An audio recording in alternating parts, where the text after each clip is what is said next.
ਇਹ ਜਿਹੜੇ ਜਿੰਨੇ ਵੀ ਪੌਦੇ ਅਸੀਂ ਲਾਉਨੇ ਇਹਨਾਂ ਨੂੰ ਪੁੱਤਾਂ ਵਾਂਗੂ ਪਾਲਣਾ ਪੈਂਦਾ। ਜਿੰਨਾ ਚਿਰ ਅਸੀਂ ਪਾਲਦੇ ਨਹੀਂ ਇਹਨਾਂ ਨੂੰ ਲਾਉਣ ਦਾ ਵੀ ਕੋਈ ਫਾਇਦਾ ਨਹੀਂ।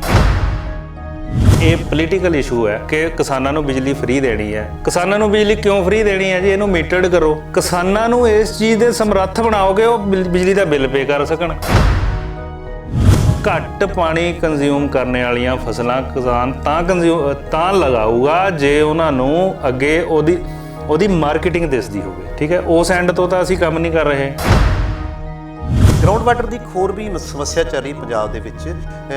ਵਿਸ਼ਵ ਪੱਧਰ ਦੀ ਇੱਕ ਬਹੁਤ ਵੱਡੀ ਸੰਸਥਾ ਨਾਸਾ ਨੇ ਕਾਫੀ ਚਿਰ ਪਹਿਲਾਂ ਐਲਾਨ ਵੀ ਦਿੱਤਾ ਸੀ ਵੀ ਜੇ ਇਹ ਪੰਜਾਬ ਦਾ ਜਿਹੜਾ ਜ਼ਮੀਨੀ ਪੱਧਰੀ ਪਾਣੀ ਹੈ 2 ਤੋਂ 2.5 ਫੁੱਟ ਨੀਚੇ ਜਾ ਰਿਹਾ ਹਰ ਸਾਲ, ਤੇ ਜੇ ਇੱਕ ਸਮਾਂ ਇਹ ਆ ਜਾਏਗਾ ਕਿ ਚਾਰ ਕੁ ਦਹਾਕਿਆਂ ਬਾਅਦ ਰੇਗਿਸਤਾਨ ਵਰਗੀ ਸਥਿਤੀ ਬਣ ਜਾਣੀ ਹੈ, ਉਹਦੇ ਪ੍ਰਤੀ ਕੋਈ ਸਰਕਾਰ ਦੀ ਕੋਈ ਹੈ ਪਾਲਿਸੀ? ਹੇਠਲੇ ਪਾਣੀ ਦੀ ਗੱਲ ਕੀਤੀ, ਥੋੜਾ ਜਿਹਾ ਆਕਸੀਜਨ ਦੀ ਜਿਹੜੀ ਅੱਜ ਕੱਲ੍ਹ ਬੜੀ ਚਰਚਾ ਚੱਲ ਰਹੀ ਹੈ ਕਿ ਆਕਸੀਜਨ ਘਟ ਗਈ ਜੀ, ਆਕਸੀਜਨ ਦੇ ਸਿਲੰਡਰ ਨਹੀਂ ਮਿਲ ਰਹੇ, ਆਕਸੀਜਨ ਦੇ ਵਿੱਚ ਵਿਸ਼ਵ ਪੱਧਰ ਤੇ ਗੱਲ ਹੋ ਗਈ। ਉਹਦੇ ਪ੍ਰਤੀ ਜਿਹੜੀ ਆਪਾਂ ਆਕਸੀਜਨ ਕਰਦੇ ਹਾਂ ਉਹ ਕਿਹੜੀ ਆਕਸੀਜਨ ਦਿੱਤੀ ਜਾਂਦੀ ਹੈ? ਆਪਣੀ ਇਸ ਵਾਤਾਵਰਨ ਨੂੰ ਨੁਕਸਾਨ ਕਰਦੀ ਹੈ ਉਹ ਜਿਹੜੀ ਆਪਾਂ ਹਵਾ ਚੋਂ ਲੈਂਦੇ ਹਾਂ? ਜਿੱਦਾਂ ਆਕਸੀਜਨ ਘਟੀ ਜਾਂਦੀ ਹੈ ਐਟਮੋਸਫੀਅਰ ਚੋਂ, ਕਾਰਬਨ ਡਾਈਆਕਸਾਈਡ ਤੇ ਸਲਫਰ ਡਾਈਆਕਸਾਈਡ ਵਗੈਰਾ ਵਧੀ ਜਾਂਦੀਆਂ, ਮੀਥੇਨ ਵਧੀ ਜਾਂਦੀ ਹੈ। ਇਹ ਜਿਹੜੀਆਂ ਗੈਸਾਂ ਆ ਇਹ ਹੀਟ ਨੂੰ ਟਰੈਪ ਕਰ ਲੈਂਦੀਆਂ, ਉਹਦੇ ਨਾਲ ਸਾਰਾ ਓਵਰਆਲ ਟੈਂਪਰੇਚਰ ਵਧੀ ਜਾਂਦਾ।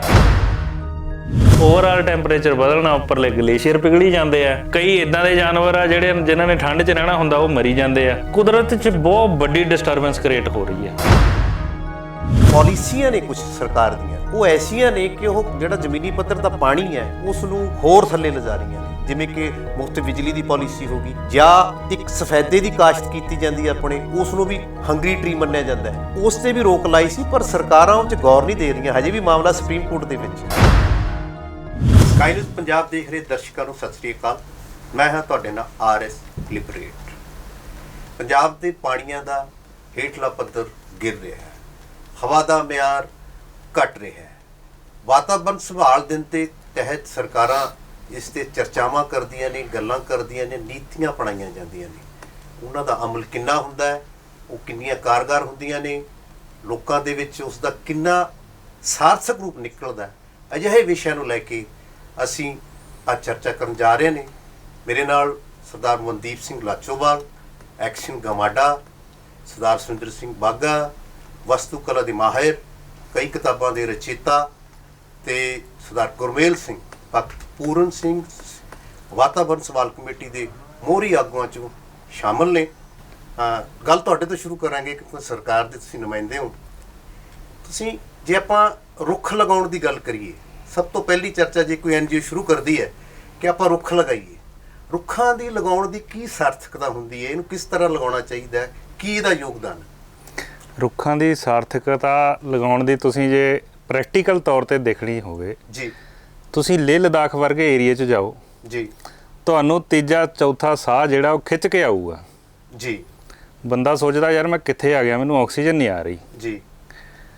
ਜਿਹੜਾ ਰੁੱਖ ਹੈ, ਇੱਕ ਰੁੱਖ ਉਹ 1 ਸਾਲ ਦੇ ਵਿੱਚ ਜੇ ਅਸੀਂ ਐਵਰੇਜ ਸਾਈਜ਼ ਦਾ ਰੁੱਖ ਲੈ ਲਈਏ ਜੀ, ਜਿਹਦਾ 20 ਕੁਆਂਟਲ ਵਜ਼ਨ ਹੋਵੇ ਜੀ, ਤੇ 12 ਮੀਟਰ ਦੀ ਜਿਹਦੀ ਹਾਈਟ ਹੋਵੇ ਜੀ, ਉਹ ਐਵਰੇਜ ਸਾਈਜ਼ ਦਾ ਰੁੱਖ 100 ਕਿਲੋਗ੍ਰਾਮ 1 ਸਾਲ ਦੀ ਆਕਸੀਜਨ ਪ੍ਰੋਡਿਊਸ ਕਰਦਾ ਹੈ ਜੀ। ਤੁਹਾਨੂੰ ਪਤਾ ਵੀ ਐਟਮੋਸਫੇਅਰ ਦੀ ਜਿਹੜੀ ਗੈਸ ਆ ਉਹਦੇ ਵਿੱਚ ਆਕਸੀਜਨ ਦਾ 23% ਹਿੱਸਾ ਹੁੰਦਾ ਜੀ। ਇੱਕ ਬੰਦਾ 9.5 ਟਨ ਜੀ ਆਕਸੀਜਨ ਬਰੀਥ ਕਰਦਾ ਹੈ 1 ਸਾਲ ਦੇ ਵਿੱਚ। 1 ਸਾਲ ਦੇ ਵਿੱਚ? 1 ਸਾਲ ਦੇ ਵਿੱਚ ਇੱਕ ਰੁੱਖ ਕਿੰਨੀ ਕੁ ਪ੍ਰੋਡਿਊਸ ਕਰਦਾ ਜਾਂ ਕਿੰਨੀ ਸਹਾਇਤਾ ਦੇ ਸਕਦਾ? ਮੈਂ ਤੁਹਾਨੂੰ ਦੱਸਦਾ ਜੀ। ਇੰਨੀ ਤਾਂ 에ਅਰ ਬਰੀਥ ਕਰਦਾ ਹੈ ਉਹ ਇੱਕ ਬੰਦਾ ਜੀ। ਜਿਹੜੀ ਆਕਸੀਜਨ ਆ ਉਹਨੂੰ ਉਹਦੇ ਵਿੱਚ 750 ਕਿਲੋਗ੍ਰਾਮ ਦੇ ਕਰੀਬ ਚਾਹੀਦੀ ਹੈ ਜੀ। ਠੀਕ ਹੈ, 750 ਕਿਲੋਗ੍ਰਾਮ ਆਕਸੀਜਨ ਜਿਹੜੀ ਉਹ ਹੁਣ ਘੱਟੋ ਘੱਟ 8 ਟਰੀ ਜਿਹੜਾ 8 ਦਰਖਤ ਲਾਊਗਾ ਬੰਦਾ, ਉਹ 8 ਦਰਖਤ ਜਿਹੜੇ ਉਹ ਇੱਕ ਬੰਦੇ ਦੀ ਸਿਰਫ ਬਰੀਥਿੰਗ ਦੀ ਰਿਕੁਆਇਰਮੈਂਟ ਪੂਰੀ ਕਰ ਸਕਦੇ ਆ ਜੀ। ਇੱਕ ਬੰਦੇ ਨੂੰ ਸਾਹ ਲੈਣ ਲਈ 8 ਰੁੱਖ ਜਿਹੜੇ ਹੈ ਐਵਰੇਜ ਸਾਈਜ਼ ਦੇ ਉਹਨੂੰ ਸਪੋਰਟ ਕਰਨਗੇ ਜੀ। ਠੀਕ ਹੈ ਜੀ।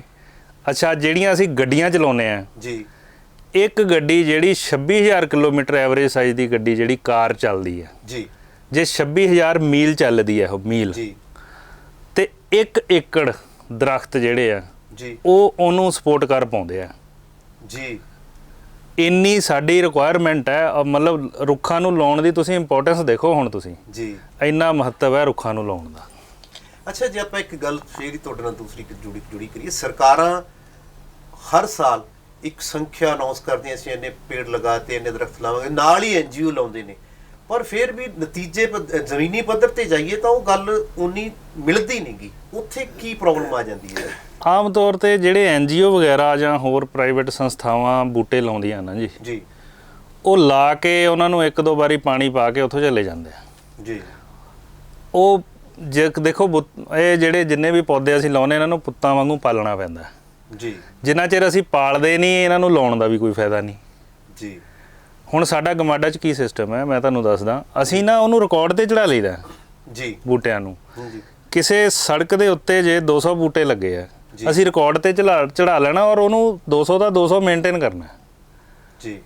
ਉਹਦੀ ਸਾਰਾ ਸਾਲ ਦੇਖਭਾਲ ਕਰਨੀ ਹੈ। ਜੇ ਕੋਈ ਪ੍ਰਾਈਵੇਟ ਏਜੰਸੀ ਅਸੀਂ ਲਾਈ ਹੈ ਤੇ ਉਹਨਾਂ ਨੂੰ ਅਸੀਂ 100 ਦਾ 100 ਹੈਂਡਓਵਰ ਕਰਨਾ ਤੇ ਮੁੜ ਕੇ ਜਦੋਂ ਉਹਨਾਂ ਦਾ ਟਾਈਮ ਖਤਮ ਹੋ ਗਿਆ ਉਹਨਾਂ ਤੋਂ 100 ਵਾਪਸ ਲੈਣਾ ਪਲਿਆ ਬੂਟਾ। ਇਹ ਸਿਸਟਮ ਅਪਣਾਉਣਾ ਚਾਹੀਦਾ ਸਾਰਿਆਂ ਨੂੰ, ਚਾਹੇ ਕੋਈ NGO ਆ। ਤੁਸੀਂ 100 ਬੂਟਾ ਨਾ ਲਾਓ ਜੀ। ਮੈਂ NGOs ਨੂੰ ਸੁਜੈਸਟ ਕਰੂੰਗਾ 100 ਬੂਟਾ ਨਾ ਲਾਓ, 10 ਲਾਓ, ਲੇਕਿਨ ਉਹਨਾਂ ਨੂੰ ਪਾਲੋ। ਇਹ ਬਹੁਤ ਜ਼ਰੂਰੀ ਹੈ। ਚਲੋ, ਮੈਂ ਆਉਣਾ ਚਾਹਾਂਗਾ ਸਰਦਾਰ ਗੰਭੀਰ ਸਿੰਘ ਜੀ ਕੋਲ। ਤੁਸੀਂ ਇੱਕ ਸੁਸਾਇਟੀ ਚਲਾਉਂਦੇ, ਵਾਤਾਵਰਨ ਸੰਭਾਲ ਸੁਸਾਇਟੀ, ਤੁਸੀਂ ਕਿਵੇਂ ਸਮਝਦੇ ਆ? ਰਾਚਵਾਲ ਸਾਹਿਬ ਨੇ ਕਿਹਾ ਹੈ ਕਿ ਉਹ ਕਿਤੇ ਨਾ ਕਿਤੇ ਜੇ ਸਰਕਾਰਾਂ ਵੀ ਉਸ ਨੂੰ ਸੰਭਾਲਣ ਦੇ ਵਿੱਚ ਯੋਗਦਾਨ ਪਾ ਰਹੀਆਂ ਨੇ ਜਾਂ ਕਿਤੇ ਕੋਈ ਅਣਗੌਲਿਆਪਣ ਵੀ ਰਹਿ ਜਾਂਦਾ ਹੈ। ਤੁਸੀਂ ਜੋ ਹੁਣ ਤੱਕ ਦਰਖਤ ਲਗਾਉਂਦੇ ਰਹੇ ਹੋ ਜਾਂ ਵਾਤਾਵਰਨ ਦੀ ਸੰਭਾਲ ਕਰਦੇ ਰਹੇ ਹੋ, ਉਹ ਕਿਸ ਤਰ੍ਹਾਂ ਕਰਦੇ ਹੋ? ਮੈਨੂੰ ਜੋ ਪਤਾ ਲੱਗਿਆ ਸੀਗਾ ਤੁਸੀਂ ਤੁਹਾਡਾ ਜਿਹੜਾ ਟਾਰਗੇਟ ਹੈਗਾ ਵੀ ਤੁਸੀਂ ਸਕੂਲਾਂ ਨੂੰ ਟਾਰਗੇਟ ਕੀਤਾ, ਉੱਥੇ ਪੌਦੇ ਲਗਾਉਂਦੇ ਹੋ, ਉਹ ਕਿਵੇਂ ਤਰੀਕਾ? ਤੁਸੀਂ ਸਕੂਲਾਂ ਨੂੰ ਹੀ ਕੋਈ ਟਾਰਗੇਟ ਕੀਤਾ? ਅਸੀਂ ਸਕੂਲਾਂ ਨੂੰ ਇਸ ਲਈ ਟਾਰਗੇਟ ਕੀਤਾ ਜੀ, ਇੱਕ ਤਾਂ ਉੱਥੇ ਸਾਡੇ 2-3 ਮਸਲੇ ਹੱਲ ਹੋ ਜਾਂਦੇ ਨੇ ਜੀ। ਇੱਕ ਤਾਂ ਅਸੀਂ ਜਿਹੜੀ ਛੋਟੀ ਪਨੀਰੀ ਹੈ ਸਾਡੀ, ਜਿਹਦਾ ਭਵਿੱਖ ਹਾਲੇ ਬਹੁਤ ਲੰਬਾ ਪਿਆ ਹੁੰਦਾ ਹੈ ਜੀ, ਉਹਨਾਂ ਨੂੰ ਅਸੀਂ ਐਜੂਕੇਟ ਕਰਦੇ ਹਾਂ ਵਾਤਾਵਰਨ ਤੇ ਜੀ। ਦੂਜਾ ਇਹ ਹੈ ਜੇ ਅਸੀਂ ਉਹਨਾਂ ਸਕੂਲਾਂ ਨੂੰ ਅਡਾਪਟ ਕਰਦੇ ਹਾਂ ਮੋਸਟਲੀ ਜਿੱਥੇ 4 ਦੀਵਾਰੀ ਬਣੀ ਹੁੰਦੀ ਹੈ ਜੀ, ਉੱਥੇ ਫਿਰ ਸਾਨੂੰ ਜਿਹੜੀ ਸੰਭਾਲਣ ਦੀ ਇਹਦੀ ਮਤਲਬ ਸਿਸਟਮ ਹੈ ਉਹ ਸਾਨੂੰ ਸੌਖਾ ਰਹਿੰਦਾ ਹੈ। ਉੱਥੇ ਉਜਾੜਾ ਨਹੀਂ ਹੁੰਦਾ ਦਰਖਤਾਂ ਦਾ। ਅਸੀਂ 2-3 ਮਹੀਨੇ ਬਾਅਦ ਉੱਥੇ ਗੇੜਾ ਮਾਰ ਲੈਂਦੇ ਹਾਂ ਜਿਹੜੇ ਸਕੂਲਾਂ 'ਚ ਅਸੀਂ ਪੌਦੇ ਲਾਉਂਦੇ ਹਾਂ, ਤੇ ਨਾਲੇ ਬੱਚਿਆਂ ਨੂੰ ਐਜੂਕੇਟ ਕਰਿਆ ਹੁੰਦਾ ਵਾਤਾਵਰਨ ਬਾਰੇ, ਤੇ ਨਾਲੇ ਅਸੀਂ ਉੱਥੇ ਪਾਣੀ ਪੂਣੀ ਦਾ ਪ੍ਰਬੰਧ ਦੇਖਿਆ ਹੁੰਦਾ ਵੀ ਠੀਕ ਚੱਲ ਰਿਹਾ ਹੈਗਾ ਜੀ। ਤੇ ਉਹਦੇ ਨਾਲ ਅਸੀਂ ਬੱਚਿਆਂ ਨੂੰ ਇਹ ਵੀ ਸਿੱਖਿਆ ਦਿੰਦੇ ਹਾਂ ਵੀ ਬੱਚੇ ਤੁਸੀਂ ਆਪਦੇ ਜਨਮ ਦਿਨ ਤੇ ਇੱਕ ਬੂਟਾ ਲਾਓ ਜੀ, ਔਰ ਜਿੰਨਾ ਚਿਰ ਤੁਸੀਂ ਇਸ ਸਕੂਲ 'ਚ ਰਹੋਗੇ ਜੀ ਤੁਸੀਂ ਉਹਦੀ ਸੰਭਾਲ ਕਰਨੀ ਹੈ। ਇਸ ਤਰ੍ਹਾਂ ਇਹ ਸੈਂਕੜੇ ਜਿਹੜੇ ਬੂਟੇ ਨੇ ਉਹ ਆਪਦੇ ਆਪ ਹੀ ਪੜਦੇ ਰਹਿੰਦੇ ਨੇ ਥੋੜੀ ਜਿਹੀ ਮਿਹਨਤ ਨਾਲ। ਹੁਣ ਜੇ ਅਸੀਂ ਫਰਜ਼ ਕਰੋ ਖੁੱਲਿਆਂ 'ਚ ਕਿਤੇ ਲਾਉਂਦੇ ਹਾਂ ਦਰਖਤ, ਉੱਥੇ ਤਾਂ ਉਹਨਾਂ ਨੇ ਉੱਜੜ ਜਾਣਾ ਹੀ ਹੁੰਦਾ ਹੈਗਾ ਲਗਭਗ। ਇਸੇ ਲਈ ਜਿਹੜਾ ਅਸੀਂ ਕਈ ਵਾਰੀ ਰਿਸਰਚ ਕੀਤੀ ਹੈ, ਜੰਗਲਾਤ ਮਹਿਕਮੇ ਵਾਲਿਆਂ ਨੂੰ ਪੁੱਛਿਆ ਵੀ ਤੁਸੀਂ ਜਿਹੜੇ ਦਰਖਤ ਲਾਉਂਦੇ ਹੋ ਇਹ ਕਿੰਨੇ ਤੁਹਾਡੇ ਮਤਲਬ ਸਿਰੇ ਲੱਗ ਜਾਂਦੇ ਨੇ। ਉਹਨਾਂ ਨੇ ਆਪਦੀ ਗਿਣਤੀ ਦੱਸੀ ਸਿਰਫ 15%, ਮਤਲਬ 85% ਹੈ ਜਿਹੜੇ ਉਹਨਾਂ ਦੇ ਖਤਮ ਹੋ ਜਾਂਦੇ ਨੇ। ਜਿਹੜੇ ਅਸੀਂ ਦਰਖਤ ਲਾਉਂਦੇ ਹਾਂ ਸਾਡੇ ਲਗਭਗ ਮੋਰ ਦੈਨ 60% ਸਾਡੀ ਜਿਹੜੀ ਕਾਰਗੁਜ਼ਾਰੀ ਵਧੀਆ ਰਹਿੰਦੀ ਹੈ। ਸਾਡੇ ਲਾਏ ਹੋਏ ਜਿੱਦਾਂ ਦੀ ਅਸੀਂ ਸੁਸਾਇਟੀ ਬਣਾਈ ਹੈ 2-2.5 ਹਜ਼ਾਰ ਦਰਖਤ ਲਾਤਾ। ਸਾਨੂੰ ਇਸ ਗੱਲ ਦਾ ਮਾਣ ਹੈ ਕਿ ਲਗਭਗ 1800-2000 ਦੇ ਨੇੜੇ ਦਰਖਤ ਉਹ ਪਲ ਰਹੇ ਨੇ, ਉਹ ਆਪਦੀ ਸ਼ਾਨ ਦੇ ਰਹੇ ਨੇ, ਵਾਤਾਵਰਨ ਨੂੰ ਸ਼ੁੱਧ ਰੱਖ ਰਹੇ ਨੇ। ਚਲੋ, ਤੁਸੀਂ ਸਕੂਲਾਂ ਦੀ ਗੱਲ ਕੀਤੀ, ਮੈਂ ਹੁਣ ਆਉਣਾ ਚਾਹਾਂਗਾ ਸੁਰਿੰਦਰ ਬਾਗਾ ਜੀ ਕੋਲੇ। ਤੁਸੀਂ ਵਾਸਤੂ ਕਲਾ ਦੇ ਮਾਹਿਰ ਹੋ। ਘਰ ਇਨਸਾਨ ਦੀ ਪਹਿਲੀ ਲੋੜ ਹੈ, ਉੱਥੇ ਉਹ ਸਾਰੀ ਉਮਰ ਗੁਜ਼ਾਰਦਾ ਹੈ, ਪਰ ਵਾਤਾਵਰਨ ਦੀ ਗੱਲ ਜੋ ਉੱਥੋਂ ਹੀ ਸ਼ੁਰੂ ਕੀਤੀ ਜਾਵੇ ਜਾਂ ਕਿਹੜੇ ਤਰੀਕੇ ਨਾਲ ਸ਼ੁਰੂ ਕੀਤੀ ਜਾ ਸਕਦੀ ਹੈ ਜਾਂ ਕੀ ਉਹਦੇ ਪ੍ਰਤੀ ਯੋਜਨਾਬੰਦੀ ਹੋਣੀ ਚਾਹੀਦੀ? ਦੇਖੋ, ਜਦੋਂ ਆਪਾਂ ਘਰਾਂ ਦੀ ਉਸਾਰੀ ਕਰਦੇ ਹਾਂ ਸਭ ਤੋਂ ਪਹਿਲਾਂ ਉਹਦਾ ਪਲੈਨਿੰਗ ਪਾਰਟ ਆਉਂਦਾ, ਜਦੋਂ ਉਹਦਾ ਘਰ ਦਾ ਡਿਜ਼ਾਈਨ ਤਿਆਰ ਕੀਤਾ ਜਾਂਦਾ ਜੀ। ਜੇ ਆਪਾਂ ਬਹੁਤ ਸਾਰੇ ਸਟੈਪ ਡਿਜ਼ਾਈਨ ਸਟੇਜ ਦੇ ਉੱਤੇ ਹੀ ਲੈ ਲਈਏ ਤਾਂ ਮੈਨੂੰ ਲੱਗਦਾ ਕਿ ਅਸੀਂ ਕਾਫੀ ਜ਼ਿਆਦਾ ਉਹਨੂੰ ਵਾਤਾਵਰਨ ਦੇ ਉੱਤੇ ਅਸੀਂ ਇੱਕ ਅੱਛਾ ਅਸਰ ਪਾ ਸਕਦੇ ਹਾਂ। ਜਿੱਦਾਂ ਅਸੀਂ ਦੇਖਿਆ ਕਿ ਅੱਜ ਕੱਲ੍ਹ ਇੱਕ ਚਲਨ ਹੋ ਗਿਆ ਕਿ ਬਹੁਤ ਵੱਡੇ ਸ਼ੀਸ਼ੇ ਦਾ ਇਸਤੇਮਾਲ ਕੀਤਾ ਜਾਂਦਾ ਜੀ। ਜਿੰਨਾ ਜ਼ਿਆਦਾ ਅਸੀਂ ਸ਼ੀਸ਼ਾ ਲਗਾਉਂਦੇ ਹਾਂ ਓਨੀ ਜ਼ਿਆਦਾ ਅੰਦਰ ਗਰਮੀ ਆਉਂਦੀ ਹੈ। ਜਿੰਨੀ ਜ਼ਿਆਦਾ ਅੰਦਰ ਗਰਮੀ ਆਏਗੀ ਓਨਾ ਜ਼ਿਆਦਾ AC ਚੱਲੇਗਾ ਜੀ, ਓਨੀ ਜ਼ਿਆਦਾ ਬਿਜਲੀ ਦੀ ਖਪਤ ਜ਼ਿਆਦਾ ਹੋਏਗੀ, ਓਨਾ ਹੀ ਵਾਤਾਵਰਨ ਨੂੰ ਜ਼ਿਆਦਾ ਨੁਕਸਾਨ ਹੋਏਗਾ। ਤੇ ਅਸੀਂ ਇੱਦਾਂ ਦਾ ਵਿਚਾਰ ਰੱਖਦੇ ਹਾਂ ਵੀ ਸ਼ੀਸ਼ਾ ਓਨਾ ਹੀ ਲਾਓ ਜਿੰਨੀ ਲੋੜੀਂਦੀ ਲਾਈਟ ਅੰਦਰ ਚਲੋ ਚਾਹੀਦੀ ਮੈਂ ਆ। ਤੁਹਾਡੇ ਨਾਲ ਕੁਝ ਗੱਲਾਂ ਐਡ ਕਰਨਾ ਚਾਹੁੰਦਾ ਜੀ। ਜੇ ਆਪਾਂ ਇੱਕ ਘਰ ਦੀ ਵਿਉਂਤਬੰਦੀ ਕਰਦੇ ਹਾਂ, ਇਹ ਸ਼ੀਸ਼ਾ ਤੁਸੀਂ ਰੌਸ਼ਨੀ ਦੀ ਗੱਲ ਕਰਦੇ ਆ ਜਾਂ ਆਪਾਂ ਗ੍ਰੀਨਰੀ ਦੀ ਗੱਲ ਕਰੀਏ, ਉਹ ਕਿੰਨੇ ਫੀਸਦੀ ਸਾਰੀਆਂ ਚੀਜ਼ਾਂ ਨੂੰ ਸੋਚ ਕੇ ਲਾਉਣਾ ਚਾਹੀਦਾ? ਪਾਣੀ ਦਾ ਪ੍ਰਬੰਧ ਕਿਸ ਤਰ੍ਹਾਂ ਹੋਣਾ ਚਾਹੀਦਾ? ਜਿਵੇਂ ਅੱਜ ਕੱਲ ਗੱਲ ਚੱਲ ਰਹੀ ਹੈ ਕਿ ਪਾਣੀ ਜਿਹੜਾ ਟਰਸ਼ਰੀ ਵਾਟਰ ਦੀ ਗੱਲ ਚੱਲ ਰਹੀ ਹੈ ਕਿ ਫਲਸ਼ਿੰਗ ਦੇ ਵਿੱਚ ਉਹ ਚੀਜ਼ਾਂ ਯੂਜ਼ ਕੀਤੀਆਂ ਜਾਣ, ਇਸ ਤਰ੍ਹਾਂ ਦਾ ਕੁਝ ਨਵੀਂ ਯੋਜਨਾਬੰਦੀ ਤੁਸੀਂ ਐਡ ਕਰ? ਅੱਜ ਕੱਲ ਜਿਹੜੇ ਵੱਡੇ ਪ੍ਰੋਜੈਕਟ ਆ, ਖਾਸ ਕਰਕੇ ਹਾਊਸਿੰਗ ਦੇ ਪ੍ਰੋਜੈਕਟ ਆ ਜਿਹੜੇ, ਉਹਨਾਂ ਦੇ ਵਿੱਚ ਡਬਲ ਪਲੰਬਿੰਗ ਸਿਸਟਮ ਚੱਲ ਪਿਆ ਜੀ। ਡਬਲ ਪਲੰਬਿੰਗ ਦੇ ਵਿੱਚ ਇਹ ਆ ਕਿ ਜਿਹੜਾ ਵੇਸਟ ਵਾਟਰ ਆ ਉਹ ਘਰ ਦੇ ਅੰਦਰ ਹੀ ਸਰਕੂਲੇਟ ਹੋ ਜਾਂਦਾ। ਜਿੱਦਾਂ ਕਿਚਨ ਦਾ ਪਾਣੀ ਆ, ਉਹਨੂੰ ਉਹ ਲਾਉਣ ਵਾਸਤੇ, ਇਰੀਗੇਸ਼ਨ ਵਾਸਤੇ ਉਹਨੂੰ ਉੱਥੇ ਹੀ ਗੁੜਗਾਉਂ ਵਗੈਰਾ ਦੇ ਵਿੱਚ ਇਸ ਤਰ੍ਹਾਂ ਹੋ ਰਿਹਾ ਹੈਗਾ ਜੀ। ਮਤਲਬ ਉਹ ਪਾਈਪਾਂ ਨੂੰ ਇਦਾਂ ਪਾਇਆ ਜਾਂਦਾ ਵੀ ਉਹ ਵੇਸਟ ਪਾਣੀ ਜਿਹੜਾ ਉਹ ਲਾਉਣ ਨੂੰ ਦੇ ਦਿੱਤਾ ਜਾਂਦਾ ਜਾਂ ਬਾਹਰ ਦਰਖਤਾਂ ਨੂੰ ਦੇ ਦਿੱਤਾ ਜਾਂਦਾ, ਬਜਾਏ ਕਿ ਉਹ ਪਹਿਲੇ ਸੀਵਰ 'ਚ ਜਾਏਗਾ ਤੇ ਫਿਰ ਉਹ ਵੇਸਟ ਹੋਏਗਾ। ਇਸੇ ਤਰੀਕੇ ਨਾਲ ਇਹ ਪਾਣੀ ਦਾ ਹੋ ਗਿਆ। ਫਿਰ ਛੱਤਾਂ ਦੇ ਉੱਤੇ ਆਪਾਂ ਸੂਰਜ ਦੀ ਪੈਨਲ ਲਗਾਉਂਦੇ ਆ, ਜਿਹੜੇ ਸੂਰਜ ਦੀ ਬਿਜਲੀ ਬਣਾਉਣ ਵਾਸਤੇ, ਉਹਨਾਂ ਦਾ ਬੜਾ ਫਾਇਦਾ ਆ। ਸੋਲਰ ਸਿਸਟਮ ਦੀ ਗੱਲ ਕਰ? ਸੋਲਰ ਸਿਸਟਮ ਦੀ। ਹੁਣ ਚੰਡੀਗੜ੍ਹ ਦੇ ਵਿੱਚ ਮੈਂ ਦੱਸ ਰਿਹਾ ਸੀ ਵੀ 1 ਕਨਾਲ ਤੋਂ ਵੱਧ ਜਿਹੜਾ ਕੋਈ ਵੀ ਪਲਾਟ ਹੋਵੇ ਉਹਦੇ ਉੱਤੇ ਸੋਲਰ ਸਿਸਟਮ ਲਗਾਉਣਾ ਕੰਪਲਸਰੀ ਹੋ ਗਿਆ ਹੈ ਤੇ ਉਹਦੇ ਨਾਲ ਕਾਫੀ ਜ਼ਿਆਦਾ ਬਿਜਲੀ ਦੀ ਬਚਤ ਹੁੰਦੀ ਹੈ। ਪੰਜਾਬ ਦੀ ਜੇ ਗੱਲ ਕਰੀਏ, ਪੇਡਾ ਇੱਕ ਖਾਸ ਤੌਰ ਤੇ ਕੰਮ ਕਰ ਰਹੀ ਹੈ ਇਸੇ ਵਿਸ਼ੇ ਤੇ, ਉਹਦਾ ਇੱਕ ਖਾਸ ਕਈ ਪ੍ਰੋਜੈਕਟ ਵੀ ਨੇ, ਉਹਦੇ ਵਿੱਚ ਤੁਸੀਂ ਕੁਝ ਦੱਸੋ। ਪੰਜਾਬ ਦੇ ਵਿੱਚ ਪੇਡਾ ਦਾ ਮੈਂ ਹੁਣੇ ਕੱਲ ਪਰਸੋਂ ਹੀ ਕਿਤੇ ਕਿਸੇ ਜਗ੍ਹਾ ਤੋਂ ਮੈਨੂੰ ਪਤਾ ਲੱਗਿਆ ਕਿ ਪੰਜਾਬ 'ਚ ਜਿੰਨੇ ਵੀ ਸਕੂਲ ਆ ਜੀ, ਉਹਨਾਂ ਸਾਰੇ ਸਕੂਲਾਂ ਦੇ ਉੱਤੇ ਪੇਡਾ ਨੇ ਕੋਈ ਯੋਜਨਾ ਬਣਾਈ ਆ ਜਾਂ ਪੰਜਾਬ ਬਿਜਲੀ ਬੋਰਡ ਦੇ ਨਾਲ ਰਲ ਕੇ ਕਿ ਉਹਨਾਂ ਦੇ ਉੱਤੇ ਸੋਲਰ ਸਿਸਟਮ ਲੱਗ ਰਹੇ ਆ ਜੀ, ਸਾਰੇ ਸਕੂਲਾਂ ਦੇ ਉੱਤੇ। ਮੈਂ ਸਮਝਦਾ ਕਿ ਇਹ ਬਹੁਤ ਹੀ ਇੱਕ ਸ਼ਲਾਘਾਯੋਗ ਕਦਮ ਹੈ। ਮੈਂ ਹੁਣ ਚਾਹਾਂਗਾ ਲੱਛਵਾਲ ਜੀ ਕੋਲੇ, ਗਮਾਡਾ ਤੁਸੀਂ ਵੀ ਰਿਹਾਇਸ਼ੀ ਕਲੋਨੀਆਂ ਕੱਟਦੇ ਹੋ, ਉਹਦੇ ਵਿੱਚ ਕੋਈ ਇਸ ਨਾਲ ਜੁੜੀਆਂ ਹੋਈਆਂ ਯੋਜਨਾਵਾਂ ਸਰਕਾਰ ਦੀਆਂ ਹੈਗੀਆਂ ਨੇ ਜਿਹੜੀਆਂ ਮੈਂਡੇਟਰੀ ਹੋਣ? ਹਾਂਜੀ, ਸਾਡੇ ਜਿਹੜੇ ਬਿਲਡਿੰਗ ਰੂਲ ਆ ਨਾ ਜੀ, ਉਹਦੇ ਵਿੱਚ ਜੇ ਕਿਸੇ ਦਾ ਪਲਾਟ ਆ ਜਿਹੜਾ ਜੀ 60 ਸਕੁਅਰ ਮੀਟਰ ਤੋਂ 100 ਸਕੁਅਰ ਮੀਟਰ ਤੱਕ ਹੈ, ਉਹਨੂੰ ਇੱਕ ਦਰਖਤ ਲਾਉਣਾ ਕੰਪਲਸਰੀ ਹੈ ਜੀ। ਔਰ ਉਹ ਤੋਂ ਜਿੰਨੇ ਵੱਡਾ ਪਲਾਟ ਹੋਈ ਜਾਊਗਾ, ਜਿੰਨਾ 100 ਸਕੁਅਰ ਮੀਟਰ ਐਡ ਕਰੀ ਜਾਓਗੇ ਉਹਨਾਂ ਇੱਕ ਦਰਖਤ ਐਡ ਹੋਈ ਜਾਂਦਾ ਜੀ। ਜੇ 200 ਸਕੁਅਰ ਮੀਟਰ ਦਾ ਤੇ 2 ਲਾਉਣੇ ਪੈਣਗੇ, 300 ਸਕੁਅਰ ਮੀਟਰ ਦਾ 3 ਲਾਉਣੇ ਪੈਣਗੇ। ਇਸੇ ਤਰ੍ਹਾਂ ਹੀ ਜੀ, ਜਿਹੜੀ ਗਰੁੱਪ ਹਾਊਸਿੰਗ ਕੋਈ ਸਕੀਮ ਹੈ ਜੀ, ਉਹਦੇ ਵਿੱਚ 25% ਏਰੀਆ ਗ੍ਰੀਨ ਰੱਖਿਆ ਜਾਣਾ ਹੈ, ਜਿਹਦੇ ਵਿੱਚੋਂ 15% ਆਰਗੇਨਾਈਜ਼ਡ ਗ੍ਰੀਨ, ਜਿਹਨੂੰ ਪਾਰਕਾਂ ਕਹਿੰਦੇ ਅਸੀਂ, ਜੀ, ਉਹ ਹੋਣਾ ਚਾਹੀਦਾ ਹੈ ਜੀ। ਇਦਾਂ ਹੀ ਇੰਸਟੀਟਿਊਸ਼ਨਲ ਬਿਲਡਿੰਗਸ ਹੈ, ਉਹਦਾ ਵੀ 15% ਜ਼ਰੂਰ ਮਤਲਬ ਕੰਪਲਸਰੀ ਕੀਤਾ ਹੋਇਆ। ਉਹ ਚੈੱਕ ਕਰਦੇ ਆ ਸਾਡੇ ਬੰਦੇ ਜਾ ਕੇ, ਅਦਰਵਾਈਜ਼ ਉਹਦਾ ਪਲਾਨ ਨਹੀਂ ਪਾਸ ਹੁੰਦਾ। ਪਹਿਲਾਂ ਨਕਸ਼ੇ 'ਚ ਪਾਸ ਕਰਨ ਲੱਗੇ ਵੀ ਪਲਾਨ ਵੇਲੇ ਵੀ ਉਹਨੂੰ ਇਦਾਂ ਪਾਸ ਕਰਕੇ ਦੇਈਦਾ, ਤੇ ਫਿਰ ਜਦੋਂ ਚੈੱਕ ਕਰਨੀ ਉਹਦੀ ਕੰਪਲੀਸ਼ਨ ਵਗੈਰਾ ਜੀ, ਉਦੋਂ ਉਹ ਚੀਜ਼ ਚੈੱਕ ਕਰਕੇ ਫਿਰ ਕੰਪਲੀਸ਼ਨ ਦੇਣੀ ਹੈ। ਅੱਛਾ, ਇਹ ਤੋਂ ਇਲਾਵਾ ਜੀ, ਇਹ ਤਾਂ ਹੋ ਗਈ ਬੂਟਿਆਂ ਦੀ ਗੱਲ। ਜੀ, ਜੀ, ਜਿਹੜਾ ਗਰਾਊਂਡ ਵਾਟਰ ਹੈ ਹਾਂਜੀ, ਉਹਨੂੰ ਰੀਚਾਰਜ ਕਰਨ ਵਾਸਤੇ ਵੀ ਸਾਡੀ ਬਿਲਡਿੰਗ ਰੂਲ 'ਚ ਪ੍ਰੋਵੀਜ਼ਨ ਹੈਗੀ ਆ ਜੀ। ਜਿੱਦਾਂ ਜਿਹੜੇ ਕਮਰਸ਼ੀਅਲ ਬਿਲਡਿੰਗਸ ਹੈ, ਉਹ ਜੇ 100 ਸਕੁਅਰ ਮੀਟਰ ਦੀ ਹੈ ਬਿਲਡਿੰਗ, ਉਹਨੂੰ ਕੰਪਲਸਰੀ ਕੀਤਾ ਹੋਇਆ ਵਾਟਰ ਰੀਚਾਰਜ ਪੁਆਇੰਟ ਲਾਉਣ ਵਾਸਤੇ। ਰੈਜ਼ੀਡੈਂਸ਼ੀਅਲ, ਇੰਸਟੀਟਿਊਸ਼ਨਲ, ਇਹ ਸਾਰੇ ਜਿਹੜੇ ਆ ਇਹ 250 ਸਕੁਅਰ ਮੀਟਰ ਦੇ ਏਰੀਏ ਦੇ ਸਾਈਜ਼ ਦੇ ਜੇ ਹੈਗੇ ਆ ਤੇ ਉਹਨਾਂ ਲਈ ਕੰਪਲਸਰੀ ਇਹ ਕੀਤਾ ਹੋਇਆ। ਅੱਛਾ, ਹਾਂਜੀ। ਗਰਾਊਂਡ ਵਾਟਰ ਦੀ ਇੱਕ ਹੋਰ ਵੀ ਸਮੱਸਿਆ ਚੱਲ ਰਹੀ ਪੰਜਾਬ ਦੇ ਵਿੱਚ। ਵਿਸ਼ਵ ਪੱਧਰ ਦੀ ਇੱਕ ਬਹੁਤ ਵੱਡੀ ਸੰਸਥਾ ਨਾਸਾ ਨੇ ਕਾਫੀ ਚਿਰ ਪਹਿਲਾਂ ਐਲਾਨ ਵੀ ਦਿੱਤਾ ਸੀ ਵੀ ਜੇ ਇਹ ਪੰਜਾਬ ਦਾ ਜਿਹੜਾ ਜ਼ਮੀਨੀ ਪੱਧਰੀ ਪਾਣੀ ਹੈ, ਜਿਸ ਪੱਧਰ ਨਾਲ 2.5 ਤੋਂ 2 ਤੋਂ 2.5 ਫੁੱਟ ਨੀਚੇ ਜਾ ਰਿਹਾ ਹਰ ਸਾਲ, ਤੇ ਜੇ ਇੱਕ ਸਮਾਂ ਇਹ ਆ ਜਾਏਗਾ ਕਿ ਚਾਰ ਕੁ ਦਹਾਕਿਆਂ ਬਾਅਦ ਰੇਗਿਸਤਾਨ ਵਰਗੀ ਸਥਿਤੀ ਬਣ ਜਾਣੀ ਹੈ, ਉਹਦੇ ਪ੍ਰਤੀ ਕੋਈ ਸਰਕਾਰ ਦੀ ਕੋਈ ਹੈ ਪਾਲਿਸੀ ਤੁਹਾਡੇ? ਦੇਖੋ, ਸਰਕਾਰ ਨੇ ਪਾਲਿਸੀਆਂ ਤਾਂ ਕਾਫੀ ਬਣਾਈਆਂ ਹੋਣਗੀਆਂ, ਵੀ ਹੈ ਵੀ ਹੈ ਜੀ, ਜੀ, ਲੇਕਿਨ ਜਿਹੜੀਆਂ ਇਹਦੇ ਵਿੱਚੋਂ ਮੇਨ ਪਾਲਿਸੀਜ਼, ਮੈਂ ਥੋੜਾ ਐਡ ਕਰਨਾ ਚਾਹਾਂ, ਵੈਟਲੈਂਡ ਇਹਦੇ ਨਾਲ ਸਪੋਰਟੇਬਲ ਨਹੀਂ ਹੈ। ਜਿਹੜੀ ਵੈਟਲੈਂਡ ਜਿਹੜੀਆਂ ਸ਼ਨਾਖਤ ਕੀਤੀਆਂ ਜਾ ਰਹੀਆਂ ਨੇ, ਜਿਵੇਂ ਆਪਣੇ ਪਿੰਡਾਂ ਦੇ ਛੱਪੜ ਹੁੰਦੇ ਸੀ ਜਾਂ ਜਿੱਥੇ ਪਾਣੀ ਖੜਿਆ ਜਾਂਦਾ ਸੀ, ਉਹ ਇੱਕ ਖਾਸ ਸਪੋਰਟੇਬਲ ਹੈ ਚੀਜ਼ ਇਹਦੇ ਵਿੱਚ ਨਹੀਂ? ਉਹ ਜਾਂ ਕੋਈ ਹੋਰ ਵਿਧੀ ਦੀ ਗੱਲ ਕਰੀਏ?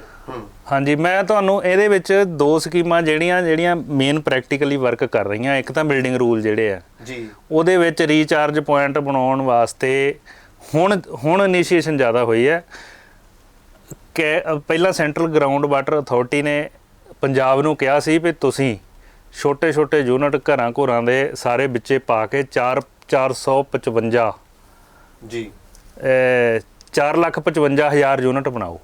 ਹਾਂਜੀ। ਹਜੇ ਤੱਕ ਪੰਜਾਬ 'ਚ 500 ਵੀ ਹੈ ਨਹੀਂਗੇ ਅੱਛਾ ਜੀ। ਬਣੇ ਸੀਗੇ ਜਿਹੜੇ ਅੱਛਾ ਜੀ। ਪਿਛਲੇ ਸਮੇਂ ਦੌਰਾਨ। ਹੁਣ ਬਣ ਰਹੇ ਆ, ਹੁਣ ਨਵੇਂ ਬਿਲਡਿੰਗ ਰੂਲ ਪਾਸ ਹੋਣ ਤੇ ਹੁਣ ਬਣ ਰਹੇ ਆ। ਇੱਕ ਤਾਂ ਇਹਦੇ ਵਿੱਚ ਕੰਪਲਸਰੀ ਕਰ ਦਿੱਤਾ, ਇਹ ਇੱਕ ਸਰਕਾਰ ਦੀ ਚੰਗੀ ਪਾਲਿਸੀ ਹੈ ਜਿਹੜੀ ਪ੍ਰੈਕਟੀਕਲੀ ਇੰਪਲੀਮੈਂਟ ਹੋ ਰਹੀ ਹੈ। ਦੂਜਾ, ਇੱਕ ਪੰਜਾਬ ਸਰਕਾਰ ਨੇ, ਤੁਹਾਨੂੰ ਪਤਾ ਹੋਣਾ ਕਿ ਝੋਨੇ ਦੀ ਬਿਜਾਈ ਜਿਹੜੀ ਹੈ ਜੀ, ਉਹ ਥੋੜੀ ਜਿਹੀ ਅੱਗੇ ਕਰਨੇ ਨੂੰ, ਮਤਲਬ ਪਛੇਤੀ ਬਿਜਾਈ ਕਰਨ ਲਈ ਲੋਕਾਂ ਨੂੰ ਬਾਉਂਡ ਕੀਤਾ ਜੀ, ਅਗੇਤੀ ਬੰਦ ਕਰ ਦਿੱਤੀ ਹੈ।